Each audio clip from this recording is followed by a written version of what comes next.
Tá, então, esse é o primeiro curso de eletromagnetismo do curso de Engenharia Eletrônica, né? Tem duas partes, parte 1 e 2. Existem cadeiras eletivas também associadas, né? Que puxam mais para o lado da teoria eletromagnética. Tem cadeiras mais de circuitos, eletrônica, né? Mas a base da engenharia é o eletromagnetismo, né? Ou seja, o objetivo é a gente chegar nas 4 equações de Maxwell, que descreve, quer dizer, chegar nessa parte e continuar na parte 2 com as aplicações das equações de Maxwell, né? Como é que surgem as ondas eletromagnéticas, como é que uma onda reflete numa superfície, parte passa e parte volta, tá certo? Como é que a matéria responde a uma aplicação de um campo eletromagnético, ou seja, tudo isso surge de modelamentos mecânicos, né, da resposta de cargas à aplicação de um campo e de como o campo se propaga no material. Tá? Então a gente vai começar do zero, né? Quer dizer, do zero. Vocês já estudaram Física 3, né? Então a gente vai... o objetivo do curso é, inicialmente, a gente faz uma revisão matemática das ferramentas utilizadas na teoria de campos, né? Porque a gente lida essencialmente com funções escalares e vetoriais que dependem de 3 variáveis, que é espaço, né, tridimensional, mais o tempo. Né? No curso que a gente vai fazer agora, a gente vai, boa parte do curso, os campos só dependem do tempo. Né? As cargas estão fixas no espaço, ou então um fio de corrente flui uma corrente constante, e a gente vê os efeitos dessas coisas, né, ao redor, na vizinhança desses elementos, dessas fontes. Né? A partir do capítulo 6, aí você começa a variar as coisas de posição, começa a oscilar a carga, por exemplo, oscilar a corrente e ver o que acontece. A gente vai ver que aparece propagação eletromagnética. Né? Aí, então, entra a quarta variável, que é o tempo. Né? Então, até o capítulo 5, as coisas não dependem do tempo, essencialmente. A gente vai falar um pouquinho sobre coisas que dependem do tempo no capítulo 4, quando a gente vai ver um pouquinho de relaxação, mas só uma partezinha, tá certo? Sobre como é que as cargas se distribuem no condutor, por exemplo. Né? Isso tem um tempo de relaxação. A gente vai falar sobre esse tipo de coisa. Né? Então, a essência é essa. Né? Eletromagnetismo estático. Boa parte do curso de eletromagnetismo 1. A gente chega nas equações de Maxwell no capítulo 6, na última unidade. Né? É que tem um entrelaçamento entre campos, né, dinâmicos. E o segundo curso de eletromagnetismo é a continuação dessas coisas. Tá? A gente tem aqui um roteiro mais ou menos de como é que funciona o nosso curso. Né? Deixa eu achar aqui. Aqui é mais ou menos... deixa eu só marcar aqui.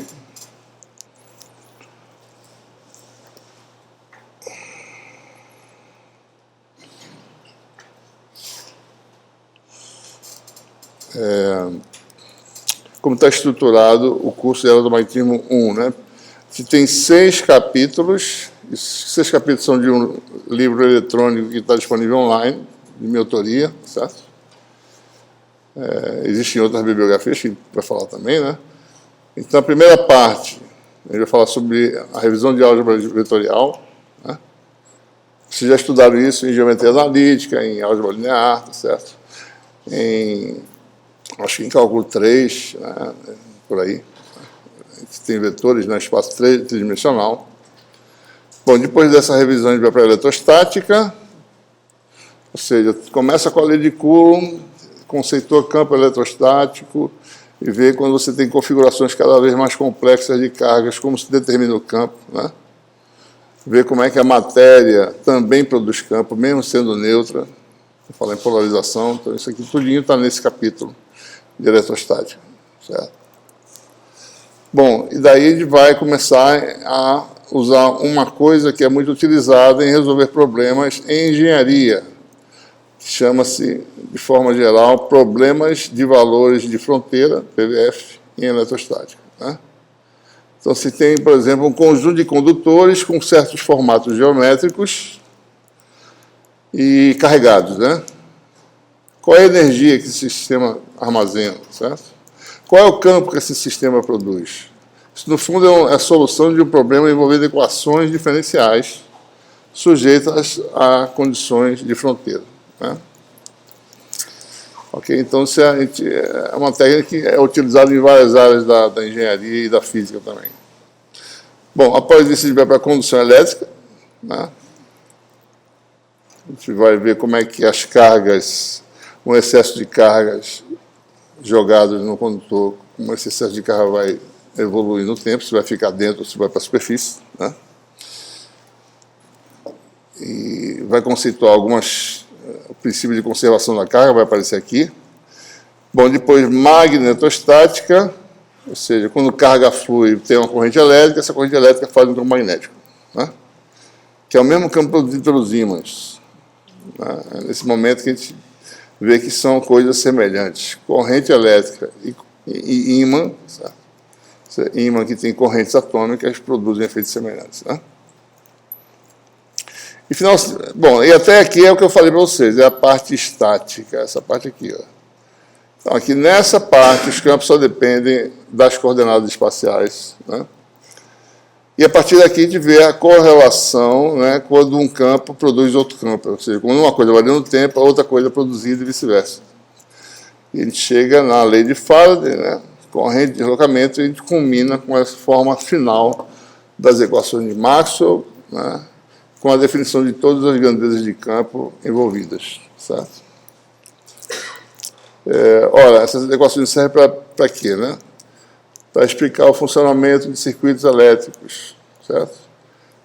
Simultaneamente, para explicar como é que funciona um laser. Isso é uma coisa bem diferente, né? Mas é a mesma equação, certo? Como é que uma fibra ótica propaga a luz? Está nessas 4 equações. Certo? Ou seja, circuitos, fibra ótica, até raio-x, né?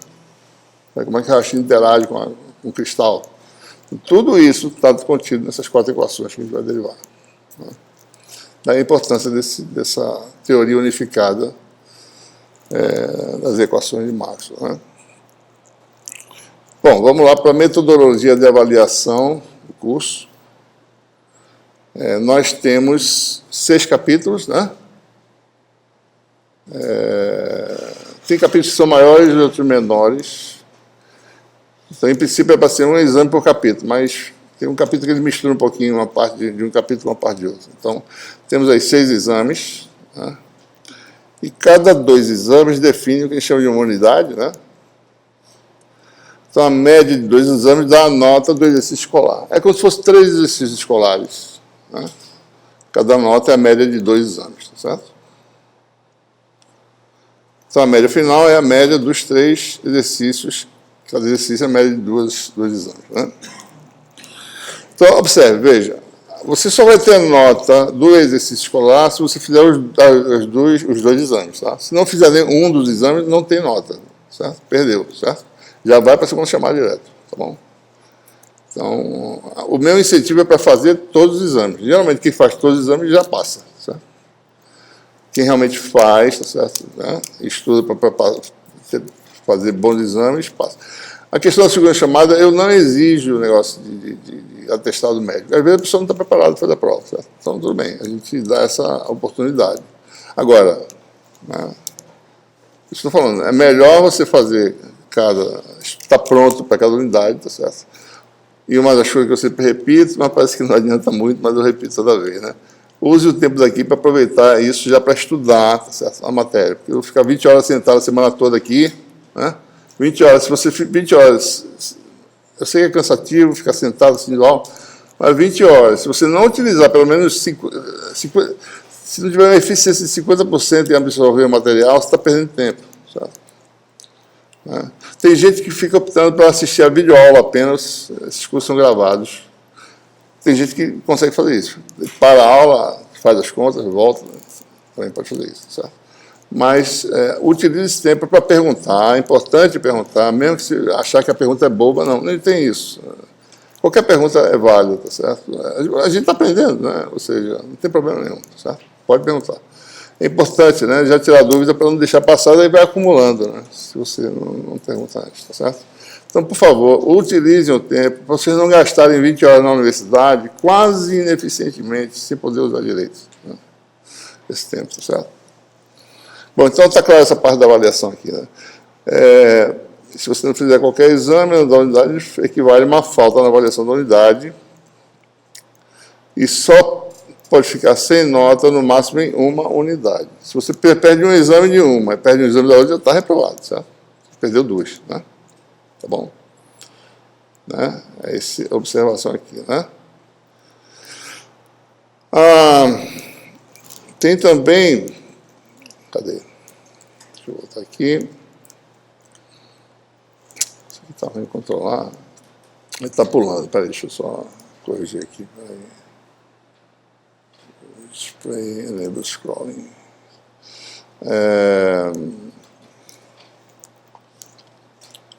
Bom, informações do curso estão nesse endereço original, mas ele mudou porque houve uma mudança na hospedagem da universidade. Por enquanto, isso aqui está desatualizado até que eu reaponte para o endereço novamente. Então, por enquanto, essa parte aqui, certo? É uma parte numérica que eu coloquei lá no grupo. Eu vou botar aqui de novo, mas está lá no grupo, tá certo? Vejam lá no grupo que eu coloquei. Deixa eu achar aqui, peraí. Esse número aqui, ó, em cima, 150, 161, 52, 9, 2.81, certo? Deixa eu ver se eu consigo escrever. É 150, 161.52.9. Sempre se esquecer, vai lá no grupo e pega lá o endereço numérico, tá certo? 2.81, né? 2.81. Ou seja, isto, HT 2 pontos barra, isso aqui, barra, né? Fontana. Né? Se quiser ir para o portal, tem um bocado de coisa lá, vai em Fontana. Se quiser continuar com o curso, adiciona essa sigla aqui, certo? Ok? Nossa comunicação ocorre muito pelo grupo que eu peço para que todos se cadastrem, porque as informações, assim, de última hora, às vezes, alguma coisa que aconteça, vai ser dada lá, né? É assim que eu posso me comunicar com vocês de uma vez só, tá certo? Bom, temos um canal da disciplina de eletromagnetismo, tanto um quanto dois, no YouTube, né? Também tem link, todas as coisas estão aqui informando, tá certo? Nessa nossa página. E temos nosso e-book também nesse portal aí, né, que vai ser utilizado no curso, tá certo?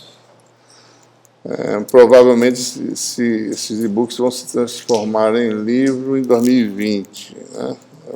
Só falta um pouquinho de nada para terminar uma revisão que eu estou fazendo, tá? Bom, o livro-texto, como eu falei, é esse book, parte 1, e o capítulo 6 da parte 2. O livro tem duas partes, o e-book, tem a parte 1 que são 5 capítulos, a parte 2 vai de 6 a 12. Né? Então, o capítulo 6 da parte 2... Bom, mais ou menos, eu não sei se ele vai ter monitor, eu acho que talvez não, certo? Então, eu mesmo vou tentar fazer um exercíciozinho a cada final de aula de 3 horas, certo? Caso esse monitor não apareça, né? Acho que era para ele ter dado resposta hoje, ele não respondeu. Pode ser que eu não tenho certeza se a gente vai ter, tá certo? Ainda. Bom, então, o que nós temos, né? Para vocês terem uma ideia, nós temos, para cada exame, né? Tem a matéria de 3 aulas, tá certo? Então, 3 aulas expositivas, né? Essas aulas de 3 horas, geralmente a gente vai fazer um exercíciozinho no final, certo? Ou eu, o monitor, né? Então, sempre tem 2 aulas de 3 horas, então tem 2 aulas de exercício, 2 horas de exercício mais ou menos a cada 3 aulas. E eles têm o que chamam de oficina, né? Oficina é uma prova, não é que é fácil, mas é uma prova com consulta que vocês fazem, para vocês trabalharem mesmo, para tirar dúvidas, certo? Não há um rigor de correção, né? Eu vejo se a pessoa trabalhou, né, mais ou menos, mesmo que ela erre, certo? Mesmo que não tenha acertado a questão, mas a questão é tentar ver como resolve o problema, né? E questionar, certo? Nesse momento. É como se fosse oficina, todo mundo trabalhando, certo? Não há consulta, não há assim, comunicação entre alunos, mas pode ter comunicação comigo e pode consultar o material à vontade na internet, o que quer que seja, certo? Então, você tem 3 aulas, tem uma oficina, tem uma atividade para vocês uma pré-prova, né, que vai ser feita, certo?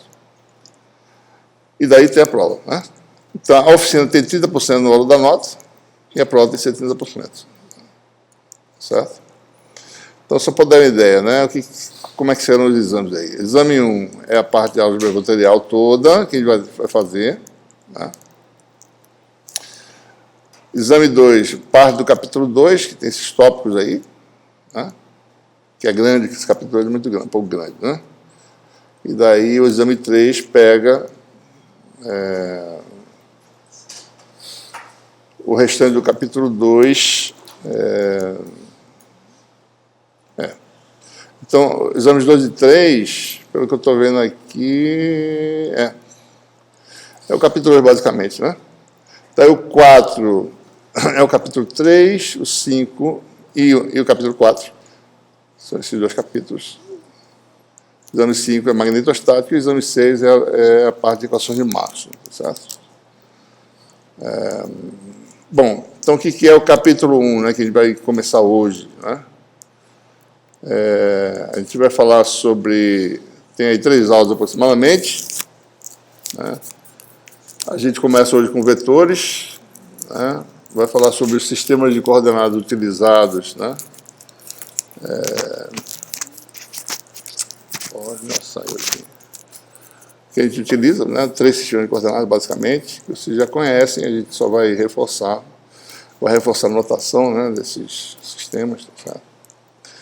Depois vai falar sobre integração no espaço tridimensional, assim, na aula 2 de quinta-feira. Né, integrais de linha, superfície e volume, e com essas integrais a gente vai começar a definir algumas operações diferenciais no espaço tridimensional. 2 delas vão aparecer aqui, gradiente divergente, e aí finalmente a última aula, vou falar sobre rotacional, né, que é uma outra operação diferencial, e algumas identidades vetoriais e os teoremas da análise vetorial que são pertinentes às coisas que a gente vai falar no curso aqui, certo? Ok? Então, a gente no curso, né, lida com esse conceito de campo, né? O campo nada mais é do que uma função de uma ou mais variáveis. É uma grandeza física que depende das coordenadas. Por exemplo, estamos nessa sala aqui, a temperatura é diferente de cada ponto, né? Então, a função T, que é a temperatura de x, y, z, é um campo, né? É um campo escalar, né? E isso varia com o tempo também, né? São 4 variáveis aqui. Então, nós temos aqui um campo escalar, né? Olha, se você tem 2 planetas próximos, né, tem forças gravitacionais envolvidas, e essas forças dependem da posição desses planetas, tá certo? Do tamanho de cada um, né? Então você tem uma força gravitacional, né? Você pode, dependendo de onde você está, ir puxado mais para um lado do que para o outro, dependendo, né? Então tem aí linhas de campo, né? Então essas coisas aqui são vetores, tá certo? Por exemplo, o campo gravitacional pode ser assim e de repente reverte do lado de cá, né? Aqui perto desse planeta aqui, e aqui é mais preponderante você ser puxado para o planeta, né? Então, essa coisa que a gente... se você tem um observador, ele é colocado nesse ponto e é acelerado num dado direção e sentido, ele está indo na direção e sentido desse campo vetorial. Então, nós temos aí, então, um campo chamado de F, né? Que é a função de quem, né? Das coordenadas e do tempo. Né? Então, temos campo escalar e campo vetorial, né? São essas coisas que tem que se habituar, né? A gente vai ter que fazer operação diferencial sobre um campo, ou seja, derivar campo, mas derivar de uma certa forma, né? A gente vai ter que integrar campo sobre uma superfície, sobre uma linha, sobre um volume, tá certo? Essas coisas têm significado físico, né? Dependendo de que campo você está falando. Né? Então, por exemplo, esse T aqui pode ser uma função de densidade. O objeto tem uma massa que é distribuída não uniformemente, densidade variável, né? Bom, qual é a massa do objeto? Se eu souber a função densidade, eu integro no volume, então tem uma operação de integração, né? E calculo a massa do volume. Tá? Então, são essas coisas. Vai precisar operar sobre essas quantidades, né? Sobre esses campos escalares e vetorial. Tá? Ora, não tem muito o que se dizer sobre coisa de escalar, a gente está acostumado. Né? Coisa de escalar só tem um parâmetro para descrevê-la. Né? Pode ter sinal apenas, né? E intensidade. Tá certo? Mas vetores não, vetores são mais complicados. Né? Tem modo, direção e sentido. Na linha de ação também, em alguns casos é importante você determinar torque, etc. Então é por isso que a gente vai falar mais sobre a álgebra vetorial. A álgebra tradicional não precisa de falar muito, você já sabe, né, como as coisas são. Tá? A álgebra vetorial tem que tomar alguns cuidados, né, em manusear essas quantidades. Então é isso que a gente quer falar. Primeiro, a gente tem o conceito aí de um vetor. Né? Desculpe, pessoal, eu vou ler uma coisa importante, que é falar um pouquinho mais sobre a bibliografia. Né? A gente deu uma pulada rápida aqui. Deixa eu abrir aqui a página, só para, antes de continuar, só para a gente falar da bibliografia, certo? Rapidinho. Né? O livro básico é o nosso, né? É o e-book, tá certo? Eu vou aqui abrir, tá? Só para a gente, por exemplo, esse aqui é o capítulo 1 do livro, tá certo? Né? Um pouco devagar, né?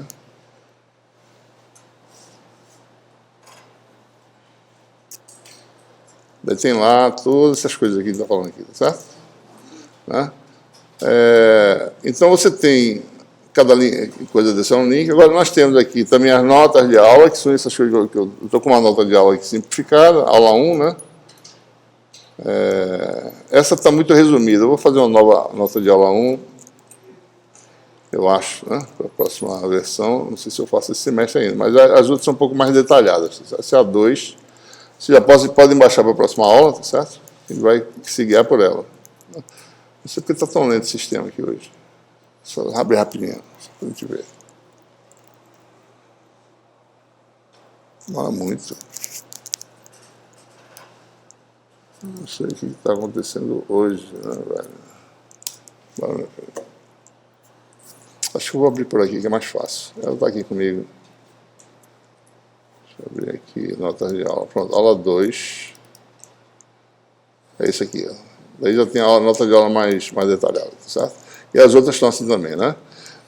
Bom, então, deixa lá, não está... Abriu? Bom, acho que não abriu, não. Então, aqui tem links para todas as notas de aula, né? Eu não falei da página da gente, tá certo? As videoaulas vão ser colocadas aqui, né? Certo? Aqui tem um documentário importante, quando chegar no capítulo 6, vocês darem uma olhada, são 19 minutos, é interessante. Vocês podem ver quando vocês quiserem, não precisa esperar chegar até lá, pode ver antes já. Tá?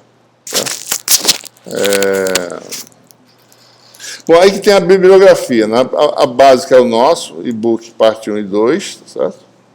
E tem outro livro de referência importante, né? Tem o livro do Ramo, que é um livro bastante completo, tá certo? Tem antenas, fibra ótica, tem tudo, né? E tem um livro que o pessoal gosta também muito, que é o livro do Sadico, né? Que ele é só eletromagnetismo, basicamente, tá certo? Então, basicamente, essa bibliografia básica é a nossa, né? E com esse suporte aqui, né? Além da internet, tem muita coisa interessante. Você quer esclarecer uma dúvida, vai a fundo na internet, que tem literatura, às vezes esclarece as coisas de forma clara, né? E tem algumas referências aqui adicionais, uma dada interessante, né? Sobre como replicar o experimento de Coulomb da balança de torção, né? Ele fala que é extremamente complicado fazer esse experimento e montar essa balança que Coulomb montou para poder medir, para poder obter a lei de Coulomb na época, né? Então ele fala sobre isso, tá certo? É interessante. Montar essa balança é uma coisa complicada, né? Tá certo? Tem algumas ilustrações em vídeo que vocês podem ver também, tá certo? Enfim. Aqui tem também uma coisa que eu não falei, que é importante, né? Quando serão os exames, né? Já está marcado, tá certo? Primeiro, dia 22 de agosto. Todos os exames são nas quintas-feiras, são exames de 2 horas, ou seja, por que de 2 horas? Porque vocês têm que estar suficientemente treinados para chegar, ver a questão e já fazer e saber fazer, certo? Não pode pensar muito, né? Não é questão para você pensar, eita, aqui, né? Eu não vou fazer nada para você descobrir a roda, é coisa direta, certo? Ou seja, então é para fazer rápido, né? Mas tem que estar treinado, tem que praticar, tem que, né, fazer exercício para poder chegar na hora da prova e fazer direito, né? Então, aqui estou dizendo, 22 de agosto, primeiro exame, 5 de setembro é o segundo, 26 de setembro é o terceiro, 10 de outubro é o quarto, 7 de novembro, e daí tem um pulo aqui, certo? Daqui para cá, porque eu vou viajar, vai ter uma conferência, muito provavelmente eu vou estar viajando, né? Se eu não for viajar, daí a gente refaz isso aqui, mas provavelmente eu não vou estar aqui, tá certo? Então tem um pulo aqui, né? E tem também aí gabaritos de provas anteriores, né? Os do semestre atual vão aparecer aqui, né? E tem aí, vai até 2002, tá certo? Tem alguma coisa lá para trás, né? E as oficinas, eu vou colocar os folhetos aqui, né? São 6 oficinas. Tem alguns problemas de monitoria resolvidos, o monitor colocou em 2015, está aqui, né? Deixa eu só mostrar uma coisa importante aqui também, que é o cronograma, né? Está todo aqui, tá certo? Deixa eu abrir aqui o cronograma para ele poder ver direito. Bom, aqui tem o cronograma. Dá para ver direitinho aí, dá, né? E aí mostra quando é que tem a oficina, ó, certo? Primeira oficina dia 19, daí a prova logo em seguida. As oficinas são em dias de 3 horas, né? Geralmente. Né? São 2, e por diante. Aqui vai ter uma videoaula nesse dia que é feriado, né? Certo? Então, nessa aula vai ser uma videoaula, não vai ser aula presencial. Tá? E daí, pronto. Aí você, nesse período aqui, é que, muito provavelmente, não vai estar aqui, certo? A gente faz isso aqui, daí a matéria já está terminada, daí vocês vão ter esse tempo todinho aqui para estudar para a última oficina e para a última prova. Né? E a gente, com esse calendário, deve terminar no dia 5 de dezembro, com a prova final, segunda chamada. Segunda chamada de prova final é o mesmo exame, né? Quem perdeu alguma coisa, faz essa prova final, segunda chamada. Se passar, passou. Se não passar, repete a nota para a final, a mesma nota, né? Certo?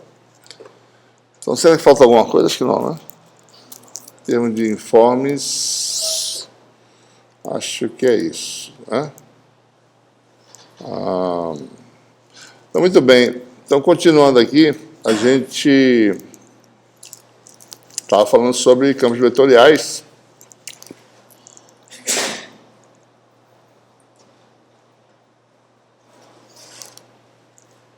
Não sei porque esse bicho está demorando. Isso aqui, acho que eu tenho ele local. Eu tenho aqui, né? Eu tenho ele local aqui. A internet está lenta, por alguma razão. Muito bem. Então, a gente vai pegar e representar um vetor, certo? A gente vai falar sobre vetores, basicamente sobre a álgebra vetorial, né? Então, vamos conceituar as coisas. Então, o vetor ele precisa de 3 parâmetros, basicamente, o módulo, sua intensidade, em que direção ele atua e para onde, né? Em sentido, certo? Então, a gente representa, né, geometricamente por uma seta, uma retazinha, um pedaço de reta orientada, em que o tamanho dessa reta, desse segmento de reta, é proporcional à magnitude do vetor, né? Então, nós temos aqui um vetor que a gente simboliza, geralmente com letra maiúscula, e uma seta em cima, certo?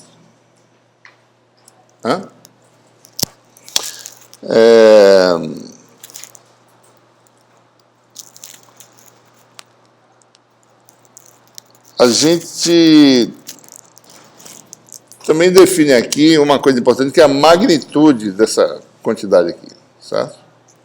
Para isso, eu preciso de um vetorzinho auxiliar que tenha propriedades parecidas com o vetor, né? Um vetorzinho auxiliar que é adimensional. Tem mesma direção e sentido, mas tem uma coisa que é o módulo dele é 1, certo? Esse vetor ele chama de um vetorzinho de letra minúscula com o chapéu, né? Isso aqui a gente chama de versor. Então, versores são elementos auxiliares especiais. Ele tem a magnitude de vetor, a gente sempre usa aquela símbolo de módulo, né? Então, a magnitude de um versor é sempre igual a 1. Então, um versor é esse vetorzinho especial que tem magnitude igual a 1. Primeira propriedade, a gente fala de coisas físicas, né? Campo elétrico, né? Tantos volts por metro, tem unidade física, né? Versores são adimensionais. Então, uma propriedade importante.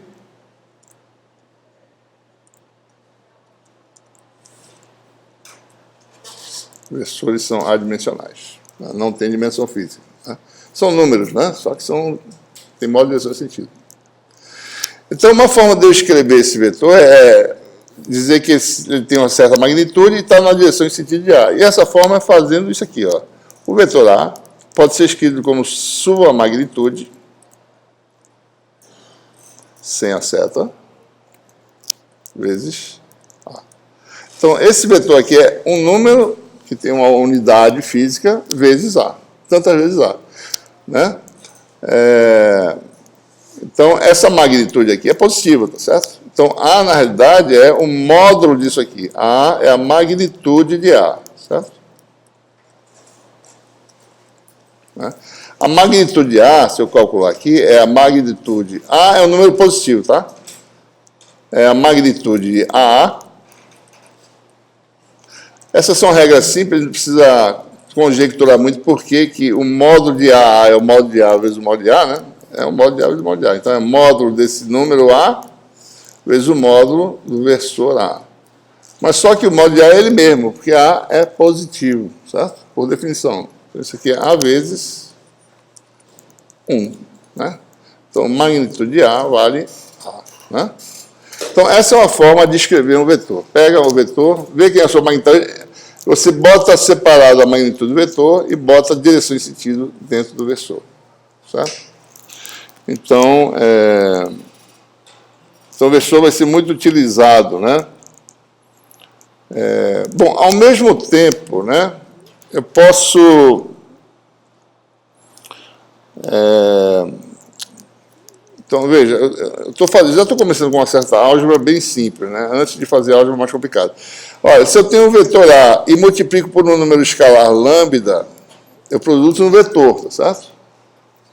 Observe que eu não vou modificar a direção do vetor, né? Eu vou fazer um vetor que é lambda vezes A, né?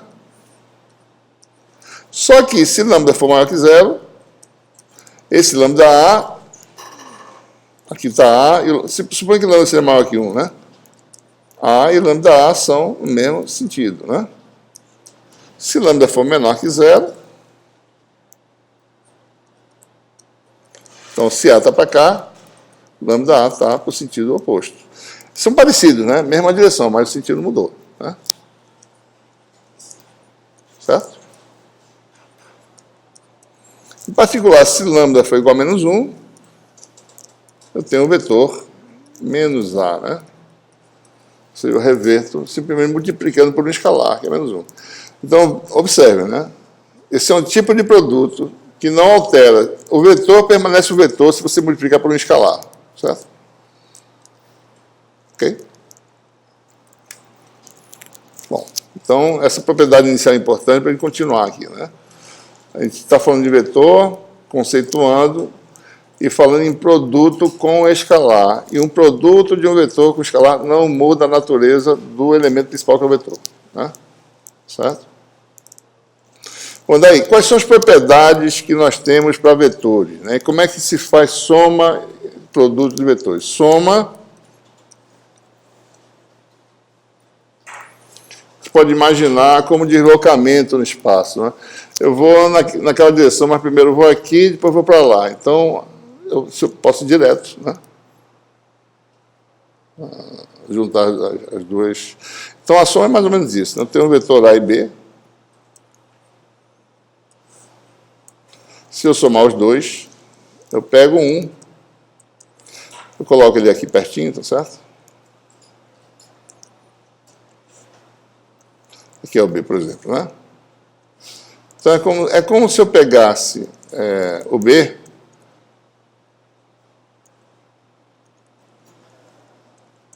Translado B, boto ele aqui do outro lado, na extremidade A, e junto, né? Faço isso e isso, ou seja, eu vou nessa diagonal aqui, certo? É assim que a gente faz a soma, né? Soma dos vetores. Não é que nem soma de escalar, certo, pessoal? Se fosse soma de escalar, seria a soma dos comprimentos, né? Aqui não, é diferente. O comprimento desse vetor A mais B não é igual ao comprimento de A mais o comprimento de B. Isso é trivial de se dizer, mas muita gente erra isso numa prova de tamanho, né? Esquece que é vetor, chama de escalada e começa a somar como se fosse escalada, aí sai tudo errado, né? Então é bem diferente você somar vetores do que somar escalares. Ou seja, é assim que se constrói a soma de vetores, né? E dá para perceber que essa soma tem uma propriedade de comutatividade, né? Se eu pego o B, boto aqui, dá um resultado. Se eu pego o A, boto aqui. Se eu pego o A e boto para cá, e faço B mais A, dá o mesmo resultado. Primeira propriedade, né? Soma é comutativa, né?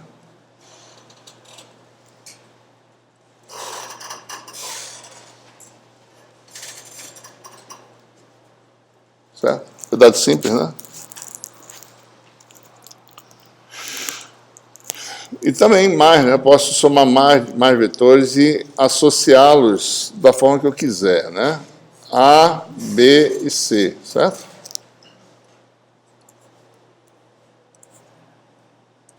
O resultado vai dar aqui, né? A mais B mais C, tá certo? Como é que eu faço a soma? Bom, eu posso somar primeiro A e B, vou chamar isso aqui de A, isso aqui de B, isso aqui de C, né? Então você tem A mais B, dá isso aqui,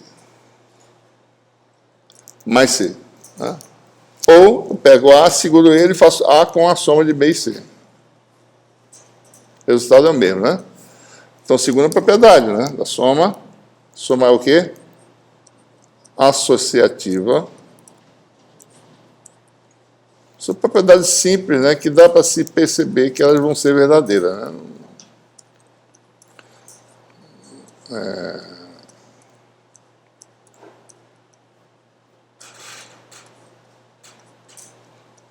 Pode fazer assim o resultado mesmo. Então, essa propriedade chamada aqui, a soma de vetores é associativa. E a primeira lá é que a soma é comutativa, né?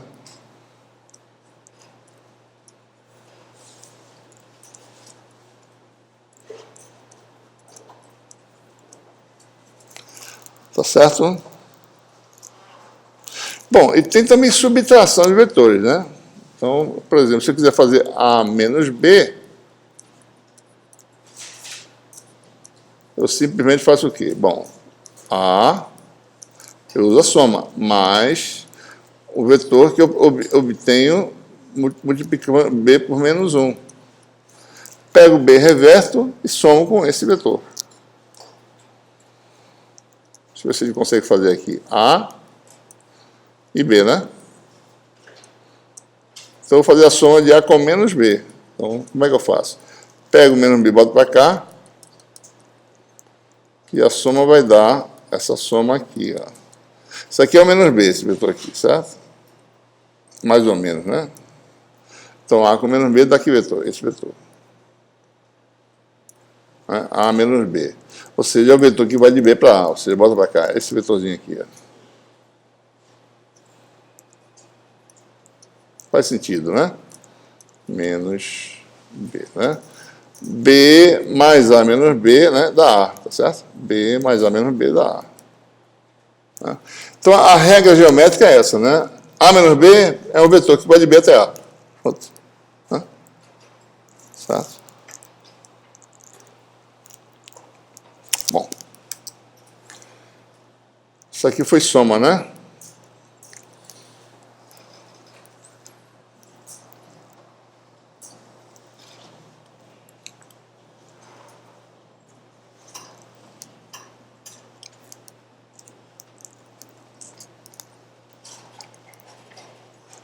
Vou falar agora sobre produto.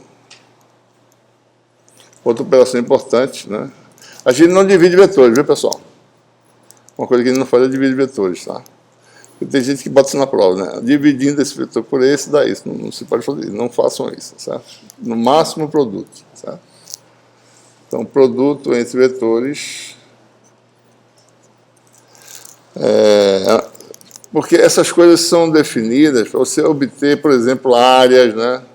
Todo vetorial, certo? Projeções, é por isso que faz essas álgebras de produto, etc. Né?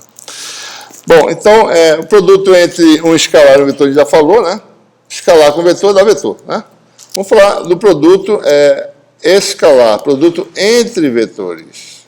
Produto aqui é entre vetores. Já falei só de um escalar com vetor.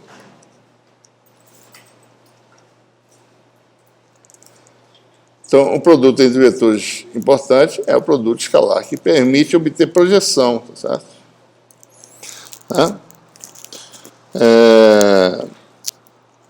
Então, você tem aí dois vetores.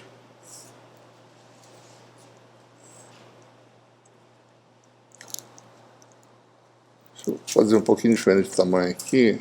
Deixa eu ver. Vou fazer esse menor, tá certo? Vou fazer assim. Esse de menor, tá? B, né?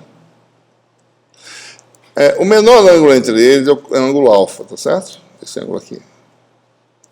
Se bem que isso não faz muita diferença no caso para o escalar. Mas vamos definir o ângulo entre os vetores como o menor ângulo entre eles.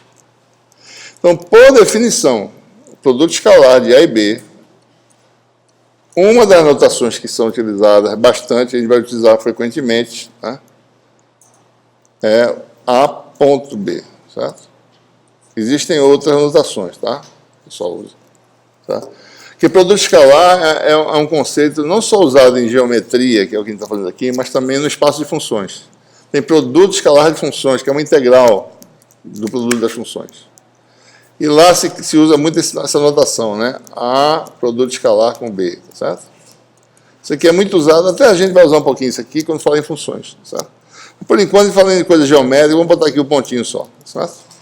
Então, não precisa usar essa notação, vamos usar essa aqui. Por definição, é um módulo de A vezes o módulo de B. Deixa eu tirar esse negócio daqui.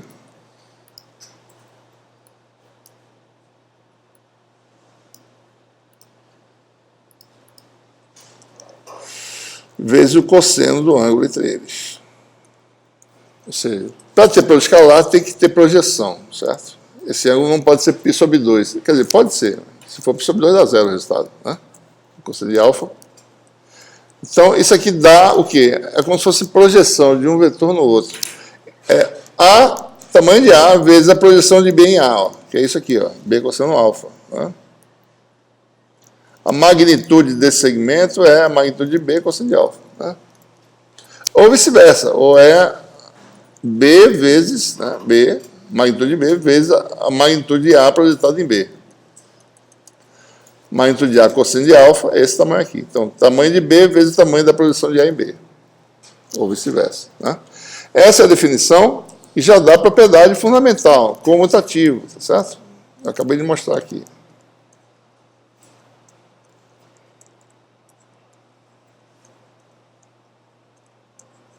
Ok? Pessoal, observe, né? Se eu fizer isso aqui, ó, isso aqui não tem significado, não sei o que quer dizer, certo? Tem que saber qual a operação entre eles. Aqui é A perto de B. A está perto de B. Não é que é A ponto B, né? Tem que botar um ponto para dizer para escalar, certo? Então, por exemplo, vetores ortogonais e para escalar, nulo, né? Então, isso aqui dá um conceito, né? Ortogonalidade de vetores, quando o produto escalar entre eles for zero, certo? Tem uma segunda propriedade importante, né? O produto escalar serve para calcular a magnitude de um vetor. Se eu fizer produto escalar de um vetor com ele mesmo, né? Então o vetor está aqui, certo? Então o ângulo dele com ele mesmo é zero, né? Dá mod de A vezes mod de A, dá mod de A ao quadrado. Cosseno de zero que dá 1. Então aqui aparece uma coisa simples, Parece boba, certo? Mas é extremamente importante para você calcular a distância no espaço dimensional, né? Se esse A for assim, a diferença de duas posições no espaço, o vetor diferença, o módulo dele é a raiz quadrada do produto escalar do vetor com ele mesmo. Esse é um conceito que a gente vai usar muito para calcular a distância, por exemplo, certo? Ou calcular outras coisas, tá? É simples isso aqui, mas é super poderosa essa equaçãozinha simples aqui, tá certo? O módulo de vetor para o escalar dele com ele mesmo raiz quadrada, né? Certo? Bom, temos aí outras propriedades, né?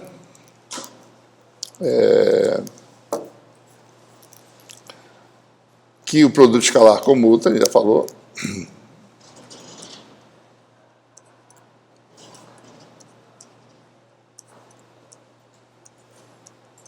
E também você tem distributividade, né? Se você tem um produto escalar de um vetor com a soma de vários outros, você pode distribuir isso aí, né?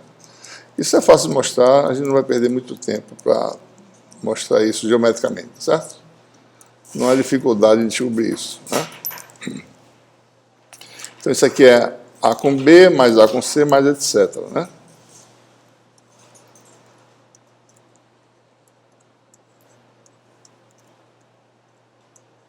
Então, isso é distributividade, né? Então, isso aqui é comutatividade. Isso aqui é distributividade, né? Ok?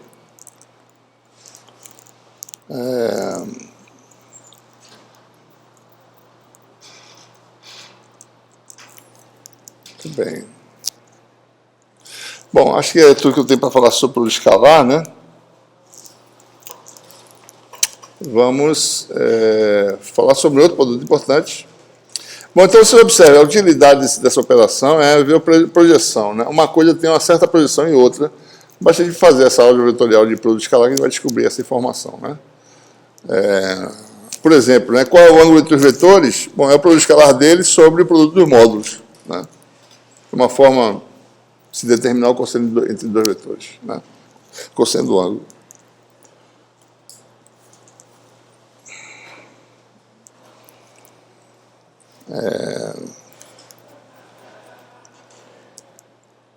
Então, o segundo produto importante é o produto vetorial. Observe o seguinte, eu esqueci de falar uma coisa importante, que esse produto escalar, o que acontece, né?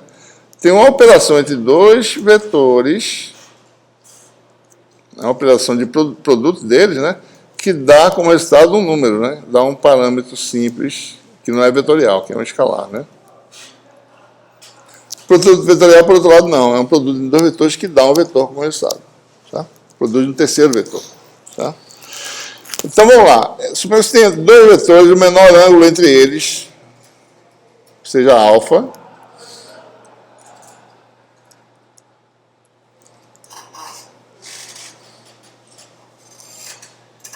Certo? E vamos definir um versor.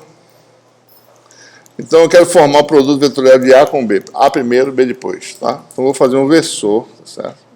Vou explicar aqui a construção. Unitário, chamado de U. Como é que o sentido dele é definido? Bom, eu imagino pegando A, rodando na direção de B, o sentido é o polegar, certo? É esse versorzinho especial. Tá? Então, quando eu quero construir o produto vetorial de A com B, por definição, vai ser um vetor cuja magnitude é módulo de A, módulo de B, seno do ângulo, né? E a direção em sentido de U. Certo? Essa é a definição do produto vetorial. Certo?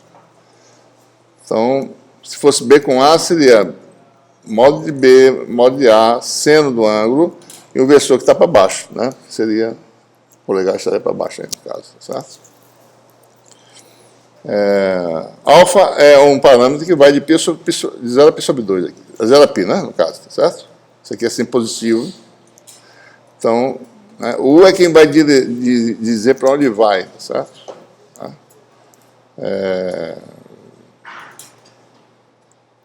Ok? Muito bem.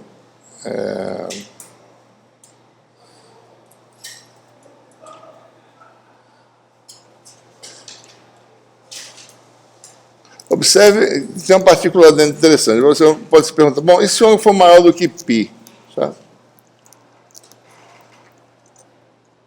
Se eu seguir na direção desse ângulo maior do que π, o seno vai ser negativo, certo? Só para a gente ter uma noção aqui de... Tem alguma ambiguidade nessa definição, né? Você pega A e B, daí B está assim, ó. E eu sigo no sentido desse ângulo maior aqui, do que π, certo? E boto o para cima, né? Certo? Faço assim e boto para cima, certo? Né? Mas só que vai ser um vetor cujo resultado vai estar para baixo, porque o seno de A foi negativo. Né? Então é a mesma coisa que eu fazia isso aqui, ó, A vetorial B, por aqui, pelo menor ângulo, e vai dar o sentido para baixo. Ou seja, quando se calcula o produto vetorial, você usa o menor ângulo. Se usar o maior ângulo, vai dar o mesmo resultado, não vai dar errado. Mas para você não se enrolar na hora, use o menor ângulo, tá certo? Então, o menor ângulo não vai por aqui, certo? Mas se você usar qualquer ângulo, o ângulo que for este aqui, começou a se mexer, começaram os carros de som, não tem jeito. Então, todas as semestres tem gravação de carro de som na videoaula, tá certo? Eles são participantes ativos aqui do curso da gente. Então, veja, tá certo, pessoal? Então, vamos aproveitar e dar uma pausa, né? Já que o pessoal está falando aí, dá uma pausa, beber um pouquinho d'água para a gente continuar, tá certo? A gente continuar aqui dessa partezinha que a gente parou aqui. Deixa eu parar aqui, tá certo? Eu junto depois.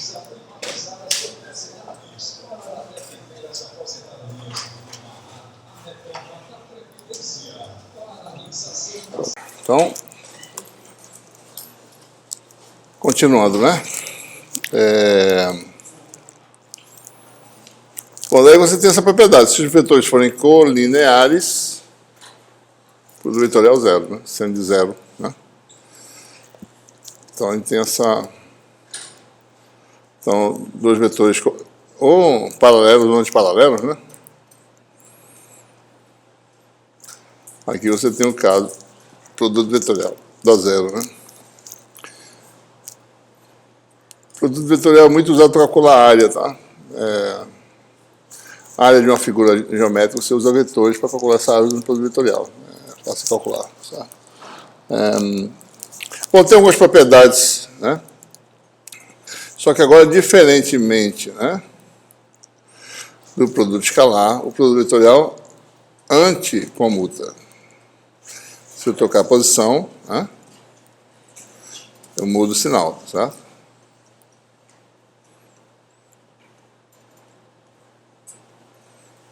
A e B, certo? Aqui está o produto vetorial, que é ortogonal, né? Ortogonal a ambos os vetores, né? Ortogonal ao plano definido pelos vetores. Então, se dois vetores no plano, ou tangentes a uma superfície num ponto, você quer saber a normal, bom, faz o produto vetorial dos dois vetores, você vai ter a direção normal. Bom, A e B, então aqui dá A com B, né? Está para cima. Aqui é A e aqui é B, né?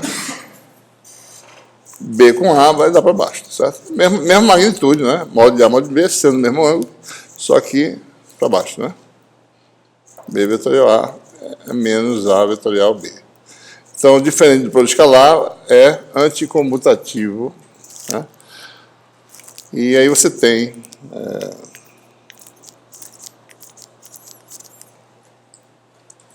distributividade, ainda é válida, né? Você pode fazer produto vetorial com uma combinação de soma de vários outros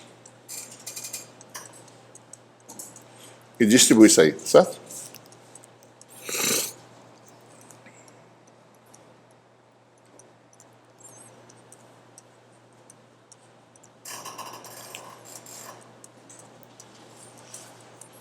Então, anticomutatividade e distributividade, como no caso do produto escalar, né?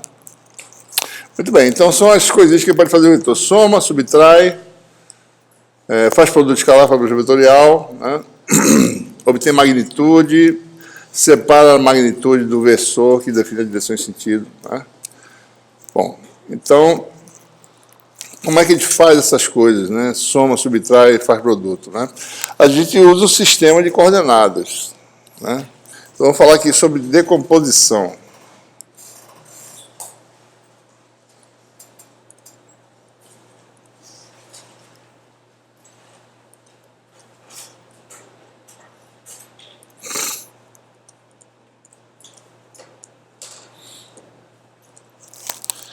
E para isso a gente vai definir o que a gente chama de uma base cíclica ortonormal.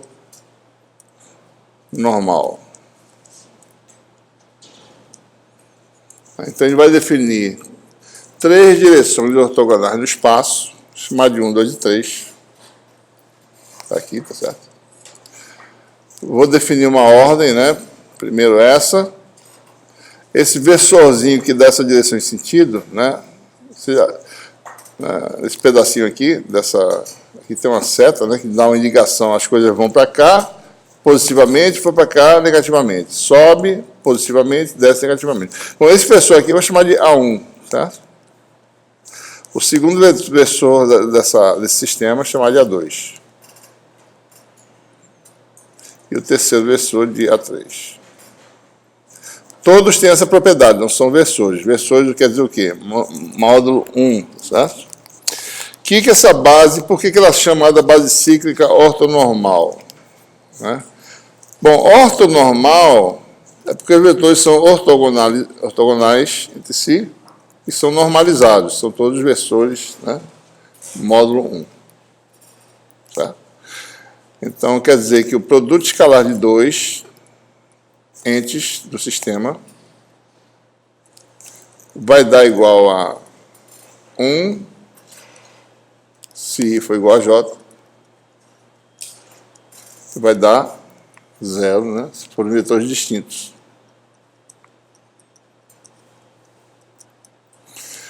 Segunda propriedade, por que chama cíclica?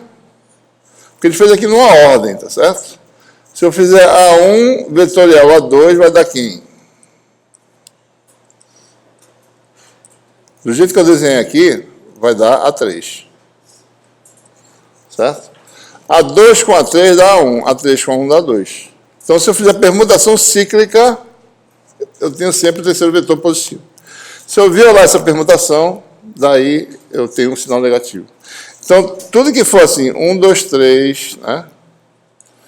2, 3, 1, quer dizer, 2 com 3 dá 1, né? O que mais? 3, 1, 2, né? 1, 2, 3, 3, 1, 2 e 2, 3, 1, né? É isso? 2, 3, 1 e 3, 1, 2. Pronto. Qualquer coisa desse tipo dá o terceiro. 1 com A2 dá 3, 2 com 3 dá 1, 3 com 1 dá 2. Se eu modificar a posição, se eu quebrar essa permutação cíclica, eu tenho esse vetor. Então, olha como eu desenhei, tá certo? Se eu desenhasse assim, ó, não funcionava. Se eu botasse A1, A3 e A2, se eu fizesse isso aqui, certo?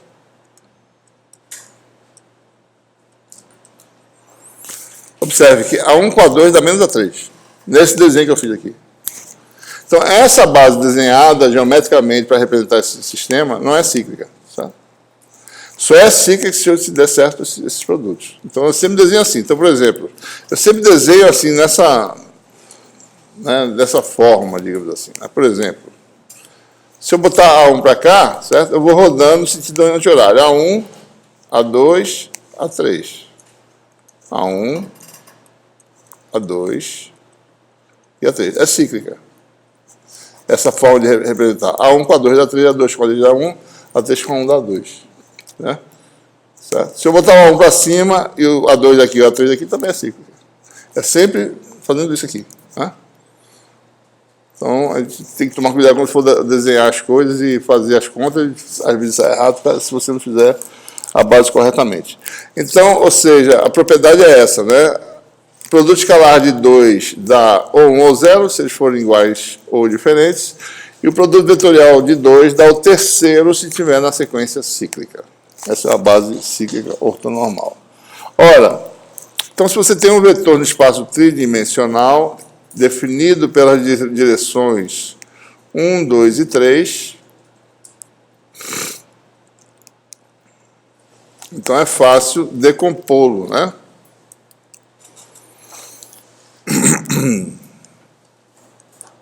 Você tem aqui direção 1, a 2, aliás, 1 aqui, vou fazer assim. Né? O versorzinho A1 está aqui, tá certo? Deixa eu botar aqui. 1 sobre o crescimento, né? Isso aqui vai ser uma coordenada, né? X, Y, Z. Né? Estou podendo chamar de número, depois a gente vai dar nomes, tá certo?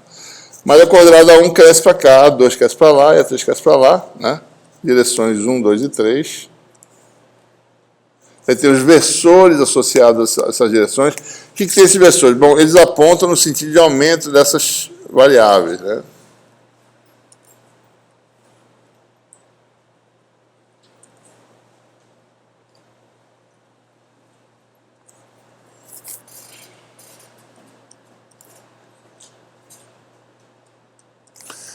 Daí o que eu faço? Bom, se eu quiser agora pegar...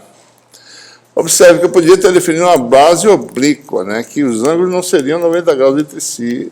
As coisas ficavam bem mais complicadas se eu fizesse isso. Mas pode fazer também, não tem problema. Tá? Pode ser por alguma razão seja necessário fazer isso. Quando o pessoal de cristalografia está num cristal cúbico, que as direções não são ortogonais, tá, as direções são meio inclinadas, eles definem versores que são nessas direções específicas do cristal, para poder achar os átomos dentro do cristal. Né? Não é o caso da gente, então eles vão fazer esse feijão com arroz nosso. Né?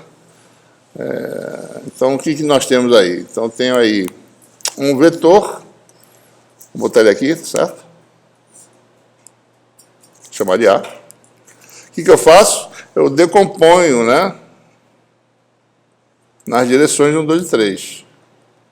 Saio decompondo aqui, tá certo? Projeto ele em cada direção. Vai passar um pouquinho aqui, tá certo? E aqui é a outra projeção, né? Então, o que nós temos, né? Esse vetor tem uma projeção, vou chamar essa projeção aqui, ó. Aqui. A1, né? Certo? Que é esse tamanho aqui. Essa projeção na direção 2, vou chamar de A2. E essa projeção aqui, de A3. Ora, esse vetor aqui é a soma deste, mais esse, né? Então, é assim que a gente faz. A gente pega o vetor, decompõe nessa base cíclica ortonormal. Então, A pode ser escrito como sendo a soma de 3 vetores, A1 na direção A1, mais A2 na direção e sentido de A2, mais A3 na direção e sentido de A3. Pessoal, agora observe que aqui, nesse contexto agora, isso aqui não é mais magnitude, tá? Isso aqui é um número que pode ser positivo ou negativo. Porque A1, A2 e A3 estão sempre na mesma direção e sentido nessa definição aqui, tá certo? Então, se A1 for negativo, é porque A está para o lado de lá, né? Está apontando para o outro lado, certo? E assim por diante, né? Então, essas são as componentes de A no sistema 1, 2 e 3. Por que isso é bom? Porque eu posso fazer qualquer álgebra referenciando qualquer vetor nessa base, na mesma base de vetores. Se eu pego o vetor B, calculo as componentes, seriam o quê? B1, B2 e B3, fica fácil eu fazer toda a álgebra vetorial que eu precisar.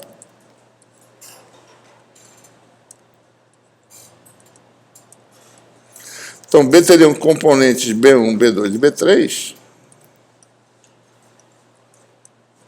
Como é que eu faço as coisas aqui? Por exemplo, vamos somar A e B. Como é que faz? A mais B. Olha, o que eles têm em comum? Os versores. Então, é somar só os componentes, né?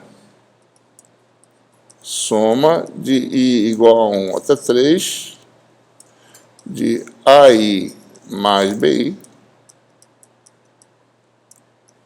vezes o versorzinho aí. Super fácil, né? Soma apenas as projeções e recompõe. São as projeções vezes A1 mais são as projeções A2 e assim por diante. Super fácil, né? Produto escalar, como é que fica? Bom, nossa sorte é uma base de versores ortogonais, né? Daí seria isso vezes isso, mais isso vezes isso, mais isso vezes isso. Só que isso aqui dá zero, isso aqui dá zero. Então vai dar A1 com B1, molde A1, A1 escalar A1 dá 1. Certo? São versores ortogonais. Isso aqui vai dar o quê?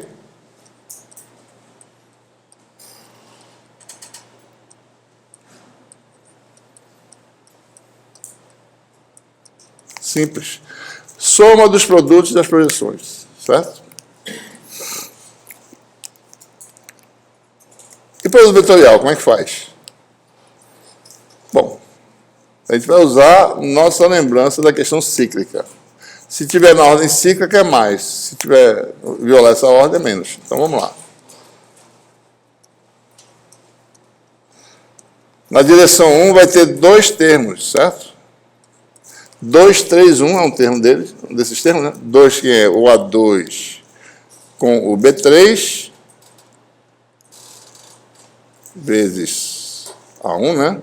Ó, 2, 3, 1, certo? E o reverte a posição, menos A3B2. Pronto. Achei termo desse, só vai fazer permutação cíclica, acho os outros dois. Mas, daí permutação cíclica, A3B1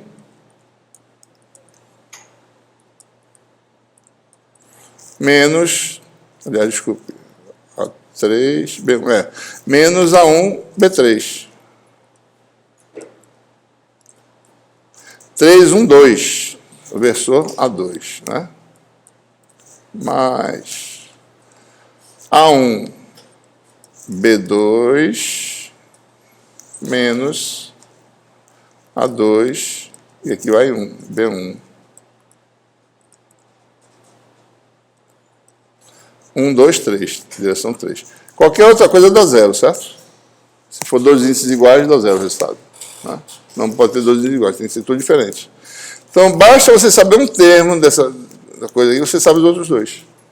E lembrando que é só na sequência cíclica, 2, 3, 1, e mudou a posição 3, 2, 1. Né? E aqui, ó, 1, 2, 3. Ó, 1, 2, 3. Né? Certo? Por isso que é bom, né, usar uma base cíclica ortonormal. Certo? O pessoal também usa determinante, né? A gente evita aqui um pouquinho, tá certo? Porque quando os vetores são operadores diferenciais, isso dá problema, tá certo? Você tem que saber como fazer essa questão de determinante. Mas, se você tem vetores tradicionais, pode fazer assim também, né? A vetorial B é o determinante formado por essa matriz aqui, certo? A1, A2, A3, B1, B2, B3, e os versores, na realidade é o contrário, os versores são em cima, tá? Para não dar errado, né? Isso aqui vai para baixo, isso aqui é para cá, certo? E aqui ficam os versores, A1, A2, A3. Mas não é necessário fazer isso, tá? Como falei para vocês, basta saber que a questão é cíclica, basta saber um termo só esse termo aqui, 2, 3, 1. O resto todinho você só faz por permutação. Tá? Você vai calcular determinado não. Tá? Muito bem.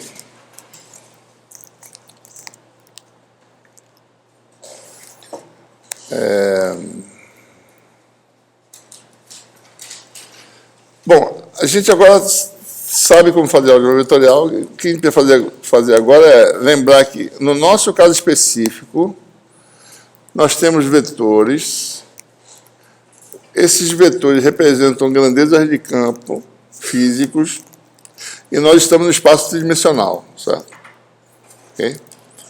Então, é conveniente a gente utilizar alguns sistemas básicos de coordenadas, né? Porque, por exemplo, você pode fazer um dispositivo, que é um capacitor, que você tem duas placas paralelas, tá certo?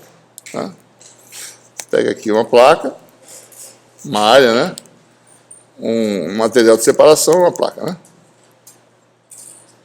Então, aqui para representar esse sistema, tem aqui um sistema de coordenadas cartesianas, talvez, né? X e Y, tá certo? E mais uma de profundidade saindo do quadro Z, né? Eu posso trabalhar com cabo coaxial, tá certo? Vocês usam no laboratório, né? Então, é um condutor central, né? Preenchimento de elétrico e uma malha de terra fora aqui. Né? E aqui um preenchimento, né, entre eles. Então, eu utilizar um sistema de coordenadas em que as superfícies têm descrição simples, né, nesse sistema. Né? As superfícies envolvidas são cilindros. Né? A gente vai falar em coordenadas cilíndricas. Ele pode lidar com esferas também, tá certo? Tem algumas antenas que envolvem cones e esferas. Tem o sistema de coordenadas de esferas. Então, ele trabalha nesse sistema de coordenadas. Né? É claro que ele pode fazer sistemas mais complicados, né? Dependendo do dispositivo que você está trabalhando, pode ser que seja mais conveniente um outro sistema. Existem mais de 12 sistemas de coordenadas que a gente pode trabalhar. No nosso curso, vamos falar só 3. Né? O sistema de coordenadas cartesianas, que as coordenadas de um ponto no espaço são as coordenadas tradicionais que vocês já conhecem. Né? Então, é o sistema de coordenadas cartesianas. Né?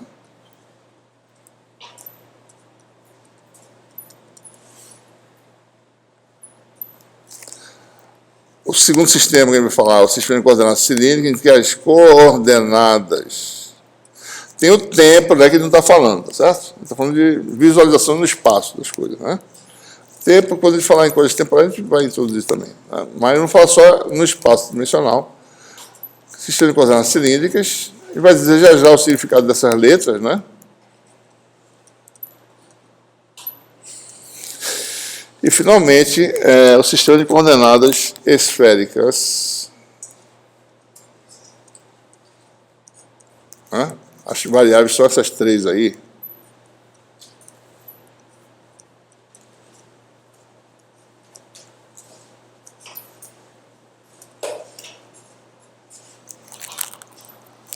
Né? Então, são esses os sistemas, tá certo? Deixa eu ter aqui uma ilustração rápida, certo? Para não perder muito tempo. Bom, no sistema de coordenadas cartesianas,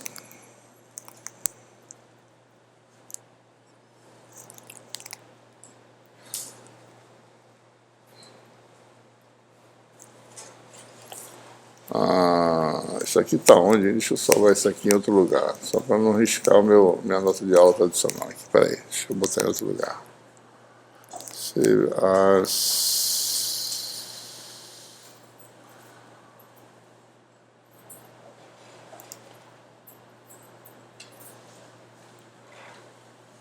Está aqui mesmo, né?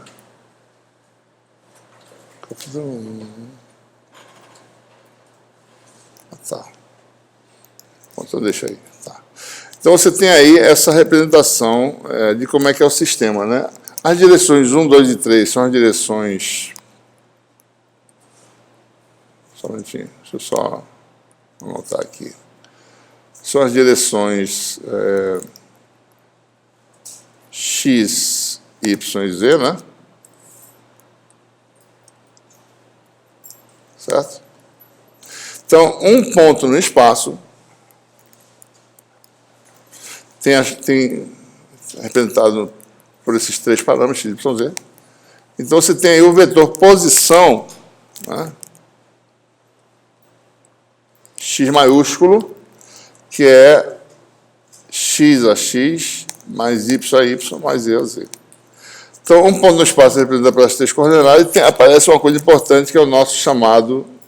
O elemento que vai aparecer, esse é o autor principal do curso, é o vetor posição, certo? Ele aparece em todo lugar. Então, o vetor posição, ele sempre vai ser chamado de X, maiúsculo. Então, em cartesianas, ele é simples, né? X vezes vetor AX. 1, 2 e 3 vira x, y, z, certo?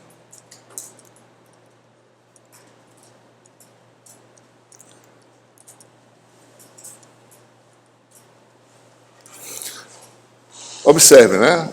Estou falando de coisa no espaço geométrico, né? Isso aqui é x, magnitude em metros, né, no sistema internacional. Então, x é em metros, y em metros e em metros. Por quê? A x e a y são adimensionais. Tá bom? Ok?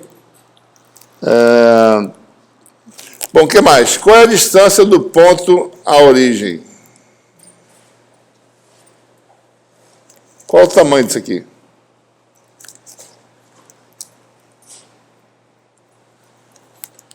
A distância do ponto de origem é a magnitude de x, tá? Ok? Magnitude de x é o quê? Raiz quadrada do produto escalar de x com x. Certo? O produto escalar de x com x pode ser calculado aqui, ó. Da x vezes x, mais y vezes y, mais y vezes y. Ou seja, a distância de um ponto à origem é x2 mais y2 mais z2, raiz quadrada. Então, observe, ele calculou, sabendo as coordenadas, a distância, usando a técnica de produto escalar, né? Bom, antes de passar para o próximo sistema, né, vamos definir alguns conceitos importantes que servem para qualquer sistema, né? Tem um conceito que a gente chama de superfícies coordenadas, né? E esse conceito é utilizado para definir qualquer sistema. Então, vamos tentar entender bem.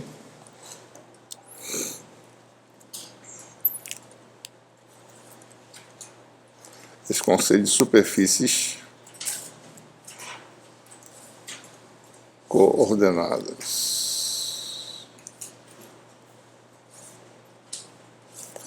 Né? O sistema de coordenadas cartesianas tem aí 3 superfícies coordenadas mutuamente ortogonais. A primeira superfície é SX, que é aquela ortogonal ao versor AX. Né? Certo?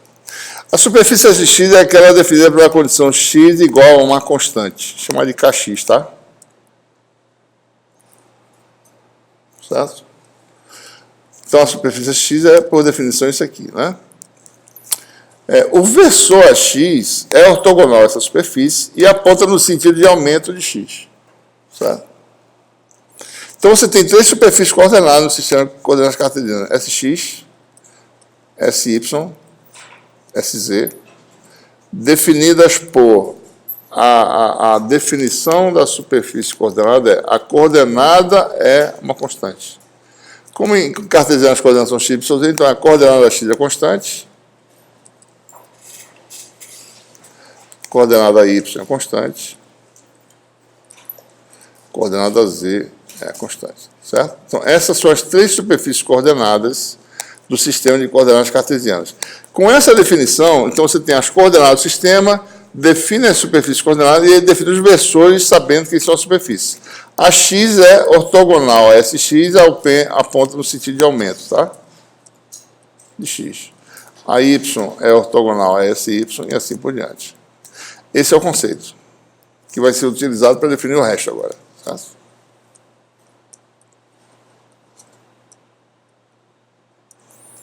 Então, olhando aqui, né? Vamos desenhar novamente nosso sistema. Uma das superfícies coordenadas, aqui é x, né? Aqui é y, aqui é z. Uma das superfícies, x constante é o quê? É o plano paralelo a YZ. Né? X é constante, ou seja, o plano YZ especificamente é x igual a 0, é uma das superfícies. X igual a 1 é uma superfície que está deslocada, né? Eu não vou desenhar para não confundir, eu vou botar só uma delas. Essa aqui é a superfície SX, certo? Uma delas, tá? O AX aponta no sentido de crescimento e é ortogonal a SX. SY é a superfície Y constante, que são todas as superfícies paralelas ao plano XZ. Né? Quem é o versor? Bom, o versor AY é ortogonal a SY. Essa aqui é uma SX qualquer. Essa aqui é uma SY. Então, a X está para cá, a Y está para cá. E o SZ é quem? É aquela paralela para o XY. E o terceiro versor do sistema daqui. Tá? Esse é um conceito importante para você poder saber como é que é qualquer sistema de coordenadas. Define as coordenadas, obtém a superfície coordenada e obtém os versores do sistema. Tá? Então, uma particularidade do sistema de coordenadas cartesianas que só tem ele que tem essa particularidade. Os versores AX, AY e AZ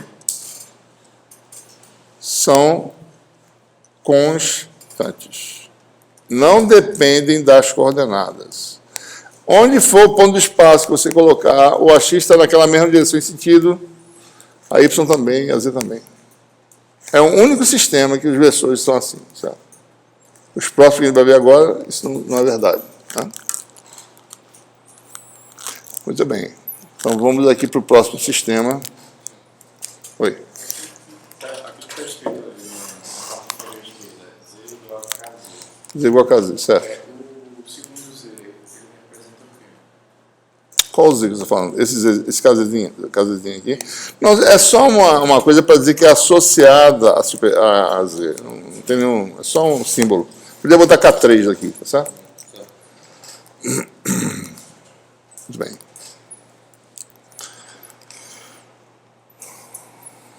Bom, segundo o sistema de coordenadas cilíndricas,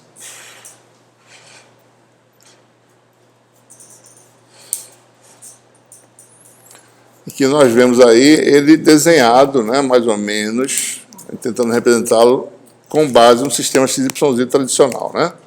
Então, nós temos aí três parâmetros, três coordenadas. Uma é a coordenada radial, R.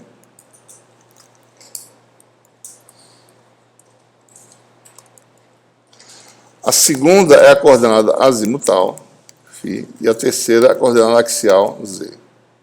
Então, vamos lá. O que são essas coordenadas? Bom, um ponto no espaço. Né? Aqui está o vetor posição, ó, aparecendo de novo, certo? É o vetor que vai da origem até o ponto no espaço. É representado pelas coordenadas R, φ e Z. Essa é a chamada coordenada radial, coordenada azimutal, azimute,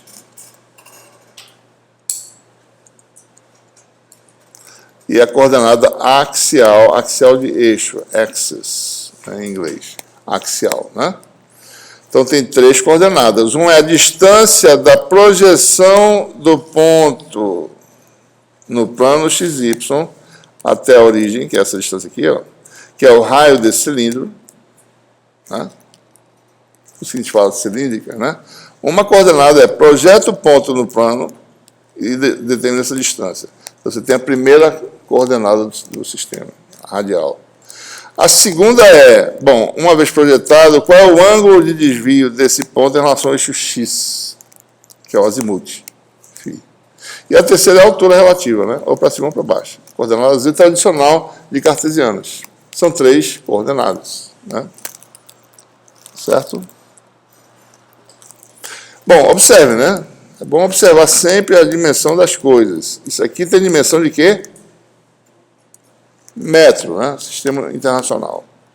Isso aqui é ângulo adimensional, é radianos, certo? E Z é metro de novo, né? Coordenada tradicional. Tá? Qual é o domínio dessas grandezas? Bom, R é qualquer número maior que zero, certo?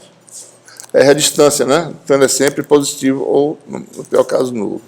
Φ é o azimute. Para varrer todo o plano aqui, eu preciso de variável φ de quanto? De 0 até 2π. O domínio de φ é finito, né?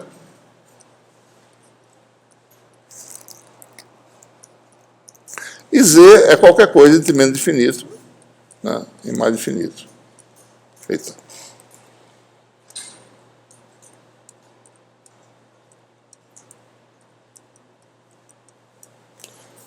Isso é domínio, né? No caso da sistema coordenada XYZ, é X é qualquer coisa, entre menos finito e mais finito, Y também e Z também, né? Certo? Bom, daí, vamos ver as superfícies coordenadas, né? As variáveis são R, Φ, Z, você vai ter a superfície SR, que é R constante, SΦ, que é Φ constante, e SZ, que é Z constante. Observe que em coordenadas cartesianas, SX, SY, SZ são mutuamente ortogonais, né? Aqui também, né? Nosso sistema é cíclico, observe, né? O primeiro versor é o versor AR, associado ao SR, o segundo é o Aφ, o terceiro é o AZ. A ordem cíclica é R, Φ, Z, certo? Então, isso aqui é ortogonal a AR, isso aqui é ortogonal a Φ, que é o segundo versor, isso aqui é ortogonal a Z. E sempre esses versores apontam no sentido de aumento das coordenadas, tá bom? Bom, quem é esse R? A superfície R constante, quem é? Aquela que passa no ponto P, né? A superfície cuja projeção é uma circunferência, porque é a distância constante. Ou seja, a superfície cilíndrica, que está aqui, ó. Esse cilindro aqui. É a superfície SR. Quem é o versor AR? Bom, o versor AR é o versor que aponta, ortogonal a essa superfície cilíndrica, está aqui, ó, e aponta no sentido de aumento da distância R. Segunda superfície, SΦ, que superfície é essa? É o lugar geométrico dos pontos em que igualmente desviados, que a projeção é igualmente desviada do XX, certo? É esse semiplano aqui, ó. Semiplano, tá? Porque o lado de lá é outro valor de φ. É o lado de cá só. Tá? O afim é um versor que aponta no sentido de crescimento de φ. Tá? Certo? Então, o segundo versor de base. E o terceiro é a superfície coordenada. Então, esse aqui é a superfície SΦ. Essa aqui é a SR, né? Essa aqui é a superfície Z constante, é uma fatia, tá? Passando pelo ponto SZ. E o versor AZ aponta no sentido de aumento de AZ. Tá? E aí vocês observam que esses versores, alguns deles não são constantes. Se eu vier para cá, o AR faz isso, o Aφ faz isso e o AZ faz isso. Esse AR não é igual a esse AR aqui, é diferente. Certo? A única coisa que eles têm em comum é que tem a mesma magnitude. Então, esse vetor depende de quem? Do ângulo, certo? Eu posso deslocar, né? Subir e descer, ele fica a mesma coisa. Mas se eu sair do ângulo e vou para outro lugar, o AR muda e o Aφ muda. O AZ não muda, o AZ é o mesmo. Aponta no mesmo sentido, na mesma direção. Então, nesse sistema de coordenadas, você tem aí as coordenadas R, Φ, Z.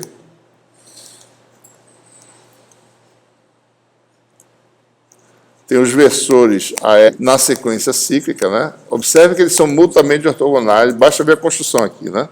Eles são mutuamente ortogonais. Todo vetorial desse com esse dá esse, desse com esse dá esse, e assim por diante. É cíclica a ordem, né? O que mais que eu sei? Bom, eu sei, olhando aqui pela construção, que AR é um vetor que depende de quem? De φ. A φ é um versor que depende de φ. E a Z não depende de nada. A Z é a Z, certo? Constante. Dois versores da base são variáveis. Né?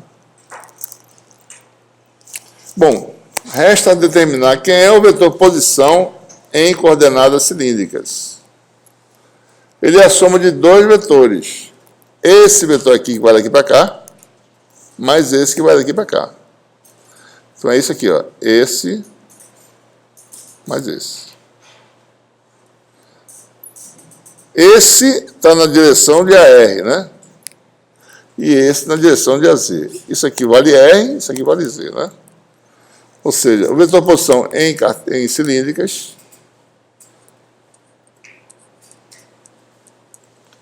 R a R só tem dois componentes. Mais Z a Z. Esse vetor aqui depende de quantas variáveis, quantas coordenadas? Uma, duas ou três? 3. Onde é que elas estão? Uma está aqui, outra está aqui, e a terceira está escondida aqui dentro, que é o φ.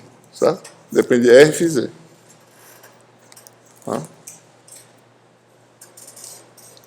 Certo?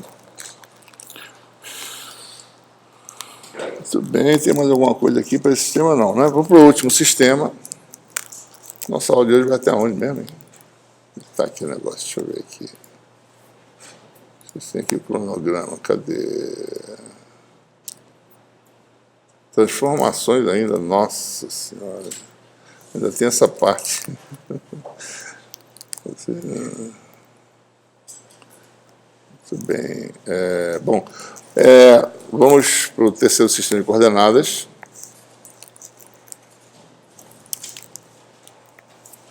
Então, nós temos aí agora 3 coordenadas, né?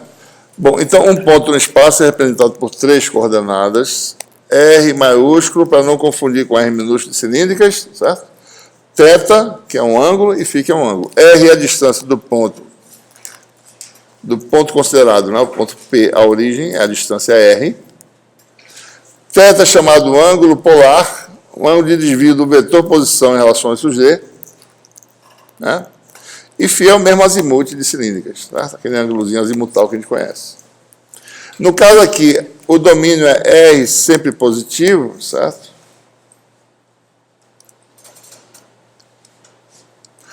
Θ, basta que θ vai de 0 até π, ou seja, o eixo menos Z, porque φ faz o resto, φ faz a variação. Né? Então, θ varia de 0 a π.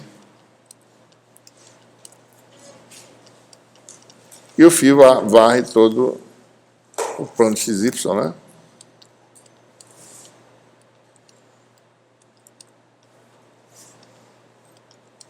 Certo?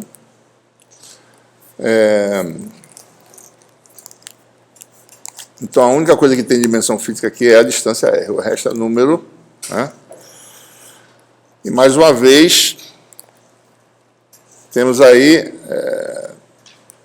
os versores do sistema, né? Daí tem a superfície coordenada R constante, que é SR, né? A superfície coordenada Sθ, que é θ constante, e a terceira Sφ, que é φ constante. O que é esse R? R constante, por essa definição, é o lugar geométrico dos pontos equidistante da origem, que dá uma esfera. Só um pedacinho dela está aparecendo aqui, SR. O versor AR é ortogonal à superfície esférica, que está aqui, ó, aponta o sentido de crescimento de R. Observem a ordem, tá? Primeiro R, depois θ, depois φ. É bom vocês não confundirem com o cálculo 3 ou 4 lá, que eles trocam φ por θ, tá? O θ é o nosso ângulo polar, lá o φ é o contrário. Tá? Então, o segundo ângulo, o segundo parâmetro, Sθ, que é a superfície do lugar geométrico dos pontos que estão igualmente desviados do eixo Z de θ radianos, que dá essa superfície cônica aqui, ó. Né? Que é ortogonal à superfície esférica, e o versor θ está ortogonal ao cone e é tangente à esfera no ponto. E aponta no sentido de crescimento de θ. Finalmente, o φ, a superfície Fφ tem o mesmo significado, é aquele semiplano que a gente falou antes, e o Φ é ortogonal a essa superfície. Né? Então, a gente tem esses versores. E o vetor posição aqui só tem uma componente, que é a distância à origem, R, versor que vai daqui para cá, que é o AR. Ora, mas x depende de 3 coordenadas, certo? Aqui está uma. As outras 2 estão aqui dentro. Ou seja, a R depende, se eu vier para cá, certo? Aqui é o novo AR, ó, certo? Se eu mantenho o θ fixo e vario φ, eu tenho esse AR novo. A R depende de φ. Se eu venho daqui e venho para cá, o AR faz isso, ó, vem para cá. Então, a R depende de θ também. A R depende de θ, a R depende de φ. Né? Certo? O Aθ é a mesma coisa. Se eu vier para cá, o Aθ faz isso. O θ depende de φ. Se eu vier para cá, o Aθ faz isso. Depende de θ. Então, a R e a θ dependem de θφ. E o Φ depende de quem? Só de Φ, a mesma coisa de cilíndricas. O Φ é o mesmo vetor, né? Então, lembrando, né, em coordenadas esféricas, né, o vetor posição agora é mais simples, né? É bem simples o vetor posição, uma componente só. Cartesianas são 3, cilíndricas são 2, esféricas é uma. R a R. Em que isso aqui depende de duas variáveis. A R é função de θ e Φ. A θ também é função de θ e Φ. E a Φ só depende de Φ. É importante saber essas coisas, porque a gente vai precisar integrar um versorzinho dele para saber como é que ele varia, né? Para poder calcular. Certo? Bom, então vamos para a parte final agora da aula. Uma vez definido o sistema de coordenadas, ele pode fazer transformações entre sistemas, né? É isso que ele quer fazer.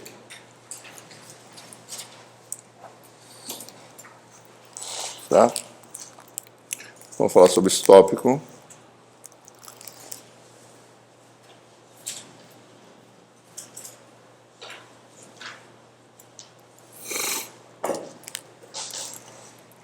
Transformações, né?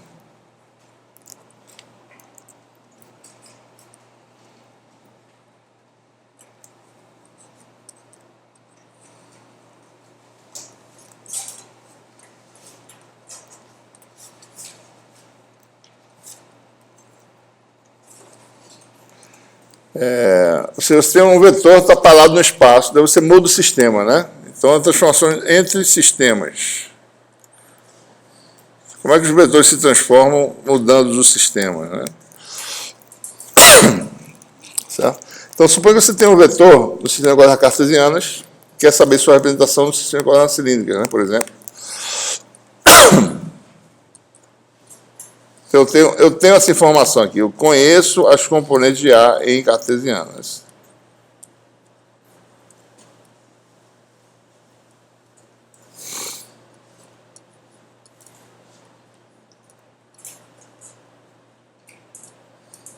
Isso aqui é tudo conhecido. Eu sei A, sei AX, sei AY, sei AZ. Suponha que eu queira mudar para outro sistema, por exemplo, em cilíndricas, né? Então, eu não sei quem são essas componentes novas aqui. A R,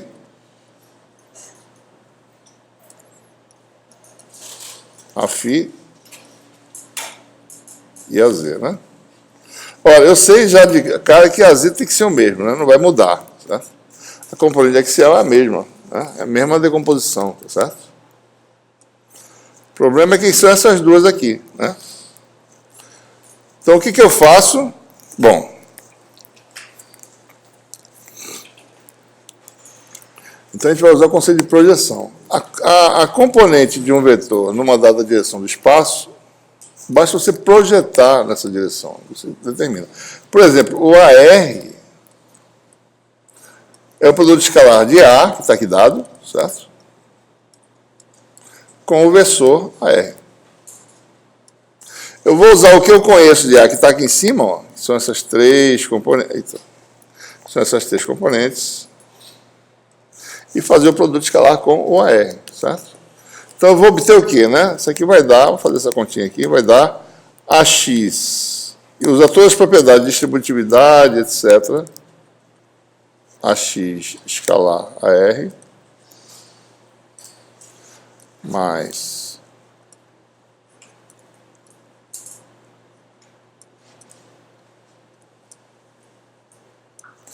e falta uma, né? AZ mais AZ escala R. Olha, mas esse versor aqui é ortogonal a R, porque é da mesma base.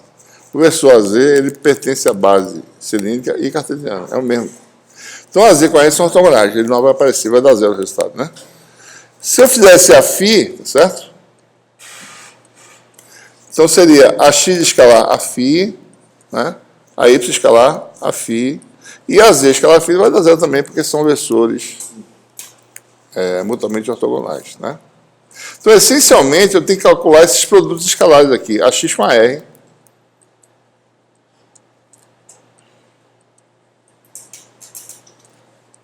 AY com AR. São coisas que a gente precisa saber, né?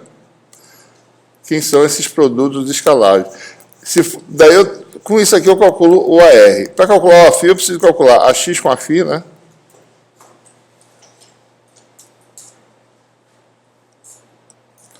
E AY com Aφ. Olha, para saber isso, quer dizer o seguinte. Quando eu digo que sei quem é esse vetor, certo? Eu sei o ponto no espaço, eu sei as coordenadas x, y, z, eu posso obter as coordenadas r, f, z. Posso calcular essas coisas todinhas, certo? Né? Cosseno de φ, por exemplo, é x sobre x2 mais y2. Eu posso calcular, sabendo x, y, z, eu posso calcular. Então, eu conheço o ângulo φ. Vamos admitir que eu não conheço. Então, a gente calcula essas coisas. Então, vamos olhar aqui como é que fica esses cálculos. É simples, né? Aqui, ó. Vamos desenhar os vetores envolvidos. São essas coisas que precisa saber como é que eles são orientados relativamente. Ou seja, dado um ponto no espaço, dado φ, certo? E os vetores, esses 4 versores, estão no plano, né? Estão no mesmo plano. Então, a x e a y é a base de coordenadas cartesianas, a r e a φ é a base de coordenadas cilíndricas. Se vocês observarem bem, mudar dessa base, a x e a y, para outra base, é rodar o sistema de φ radianos. É só isso que a gente fez. Tem o vetor espaço, tem uma base que eu rodei a base para poder calcular a nova representação. Então, é fácil ver, né? Quem é a x com a r aqui?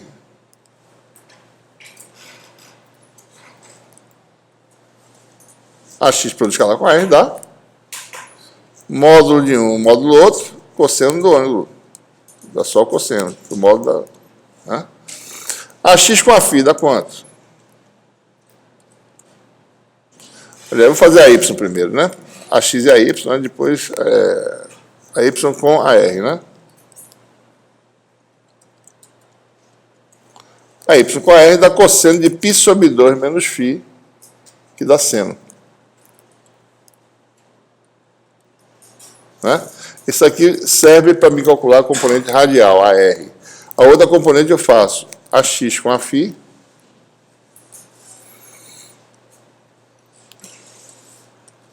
a x com a φ dá cosseno de π sobre 2 mais φ, que dá menos seno de φ. E a y com a φ, a y com a φ, esse ângulo é igual a esse, né? Dá o cosseno. Então, isso aqui me dá o AR, a componente radial de A, isso aqui dá a componente azimutal de A. E o AZ é o mesmo AZ. Né? Então, se a gente for fazer as continhas, tá certo? A gente pode botar isso numa forma... Vou botar aqui já... Né? Só para mostrar mais ou menos essa relação. Né? AR é igual a cosseno φ a x mais seno φ a y mais 0 a z. Tá? A φ é a x escalar a φ, que deu menos seno de φ, que eu calculei agora há pouco. A x mais a y com a φ deu cosseno de φ, mas quando seno φ a y mais 0 a z. E a z vai dar 1 a z. Certo? Então, essa relação a gente coloca numa forma matricial, né? Então, isso aqui, na realidade, é o seguinte. Quando eu transformo de um sistema para outro, no fundo, eu estou fazendo uma transformação, né, que pode ser escrita de uma forma matricial. Então, A representado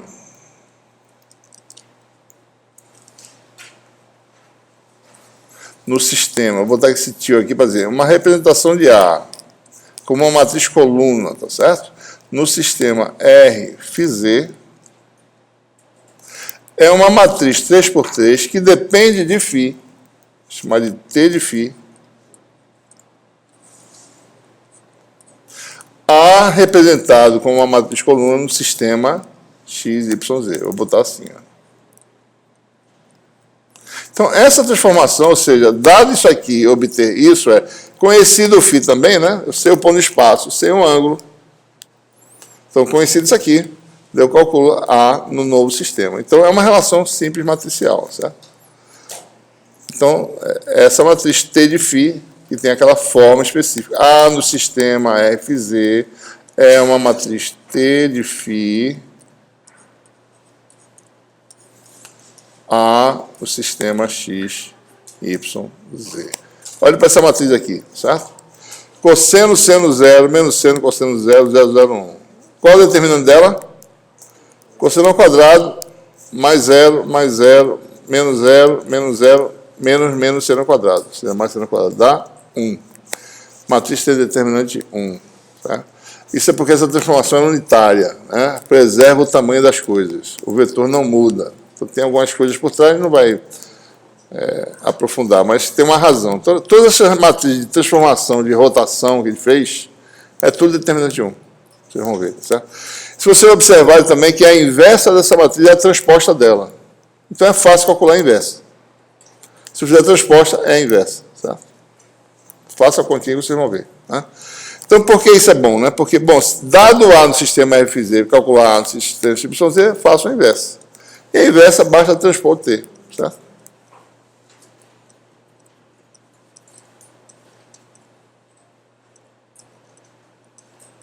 A menos 1, né? A, R, Z. Se eu conhecesse A no sistema cilíndrico, eu faria essa transformação. Eu tenho que conhecer φ, né? Tem que saber onde está o ponto de espaço, quem é o valor de φ. Isso aqui também é a transposta, tá? É claro que a gente não precisa, toda vez que vai transformar o sistema produto, usar uma matriz de transformação e fazer toda essa coisa. Você pode ir lá, não, deixa eu fazer aqui, decompor no outro sistema e fazer. Mas só para você ver que tem uma estrutura por trás, tá certo? Tá? Mesma coisa se você for fazer de cilíndricas para esféricas. Tá? Ora, dado o sistema em coordenadas cilíndricas, vamos representar ele com as três componentes na forma aí de uma matriz, certo? Coluna.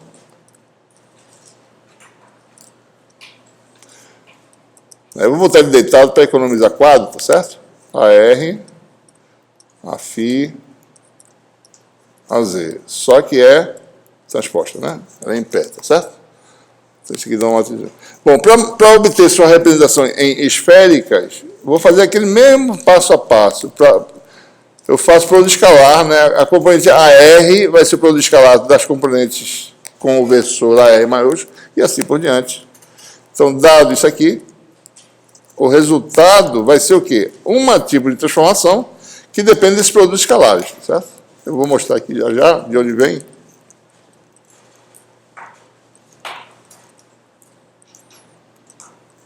O AFI vai ser o mesmo, tá?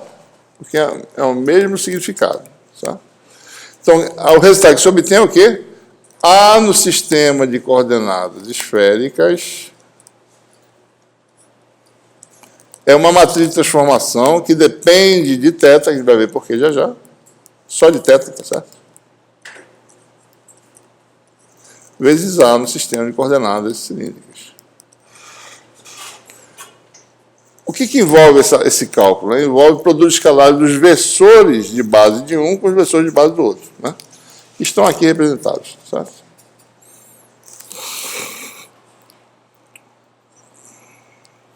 Então, aqui, nesse desenho aqui, certo? A gente vai ver quem os versores que aparecem, né?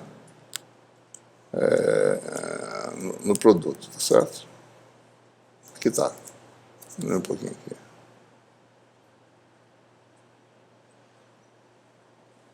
Então, nós temos aí os versores de um e os versores do outro. O que acontece?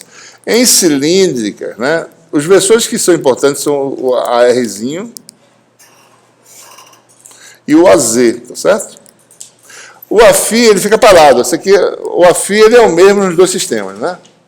Então, você precisa calcular por escalar de dois versores de um sistema com dois versores do outro. E o terceiro vetor ele fica indiferente, fica parado. Que é, no fundo, eu estou rodando o sistema AR-AZ, rodando para obter o sistema AR maiúsculo a θ. É isso que ele está fazendo. No semiplano fica constante, ficou aqui parado o AFI, certo? Então, aparece por escalar de AR com AZ, que vai dar cosseno de θ. Né? Vai aparecer AR com ARzinho, que vai dar seno de θ. Né? A θ com a Z, cosseno de π sobre 2 mais θ, e a θ com Rzinho, que vai dar cosseno de θ. Então, se vai dar cosseno de θ, mais ou menos seno de θ. Então, essa matriz S de θ tem essa propriedade. Tá? Dá esse resultado aqui. Tá? Essa matriz que eu falei, tá? Matriz de transformação ou seja, no fundo, né? A no sistema R θ é igual a S de θ, A no sistema R φ Z. Tá? Certo? Depende só de θ, porque o outro ângulo ficou parado nessa rotação, né? O ângulo φ ficou parado. Tá? E aí você tem a transformação de cartesiana para esférica usando, bom, mais uma vez, essa matriz que ela é, determinante 1, e a transposta é igual à inversa, a matriz unitária também. Né? Basta calcular aqui, 0, 0, cosseno ao quadrado, 0, 0, menos seno ao quadrado, que dá mais seno ao quadrado. Não. Então, se você quiser fazer de cartesianas para esféricas, basta fazer em 2 etapas. Né?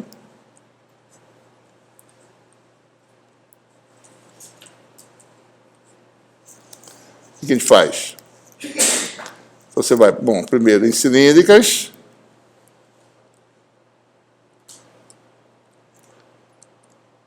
T de φ, né?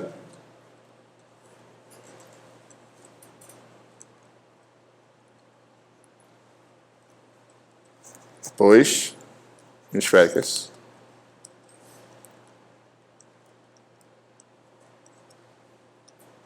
Bom, você S de θ vezes isso, então vai dar direto, né? S de θ,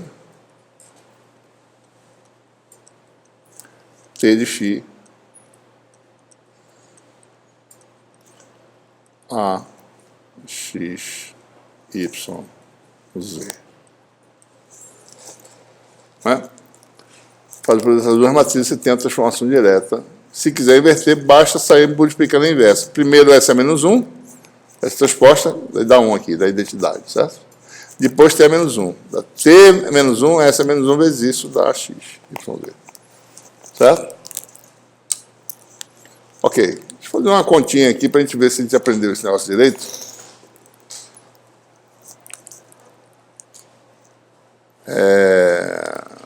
Eu falei que os versores ARzinho, a Φzinho, né? A θ e a R maiúsculo são variáveis, né? Vamos ver se é verdade.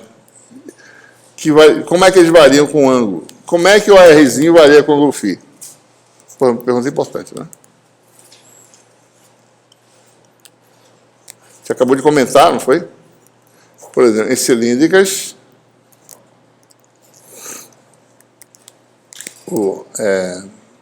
a gente falou, bom, a gente mostrou, ó, isso aqui varia, certo? A R varia com φ, né? Certo?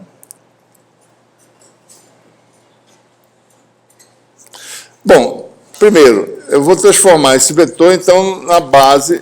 Isso aqui esse vetor vale 1AR, né? Não é isso?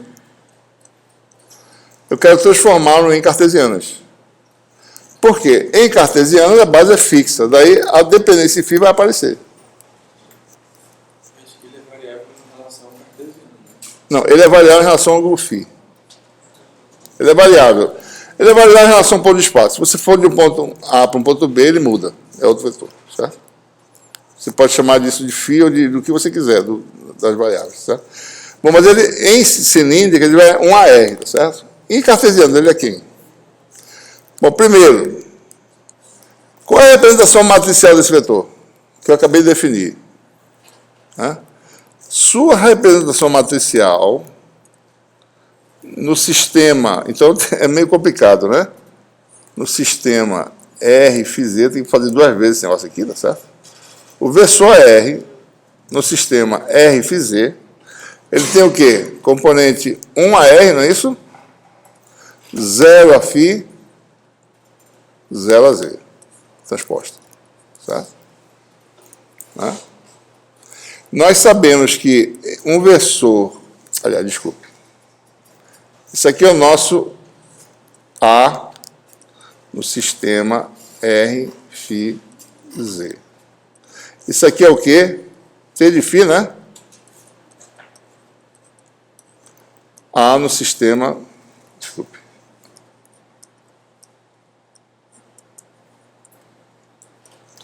Então, vamos calcular A no sistema XYZ, ou seja, a inversa, aplico a inversa.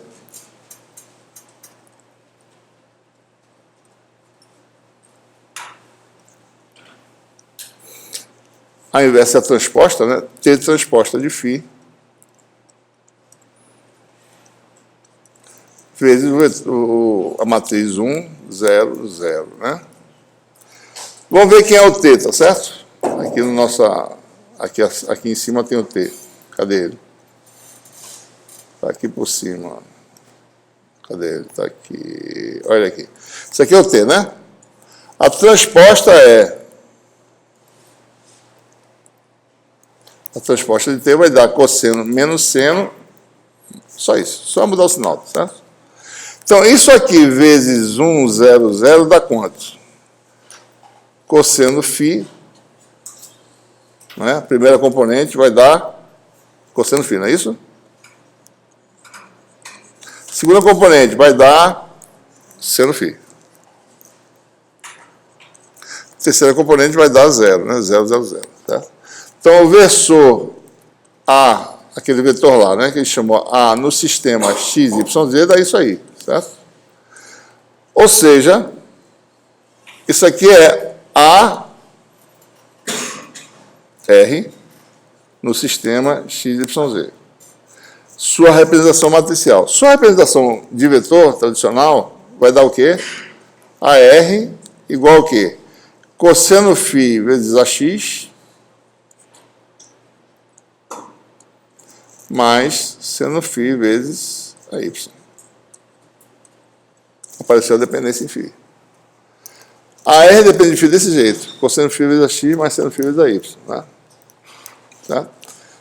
É claro que eu não preciso fazer toda essa álgebra vetorial para fazer isso. Eu vou fazer, faço aqui geometricamente, né? Vem aqui, ó, pego os vetores, todos sem módulo 1, né? Aqui está o AR, tá certo? Aqui está o φ. Então, AR é esse vetor aqui, que é este. Sua projeção é cosseno φ AX.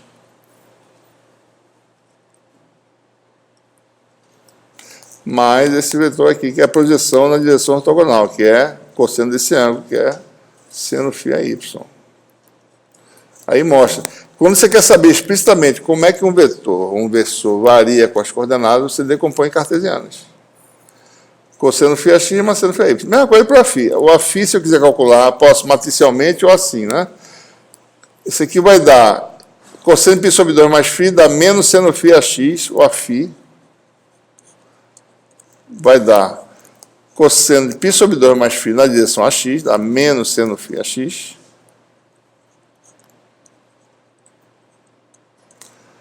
E esse ângulo aqui é φ, né? Então a projeção é cosseno de φ AY mais cosseno φ AY.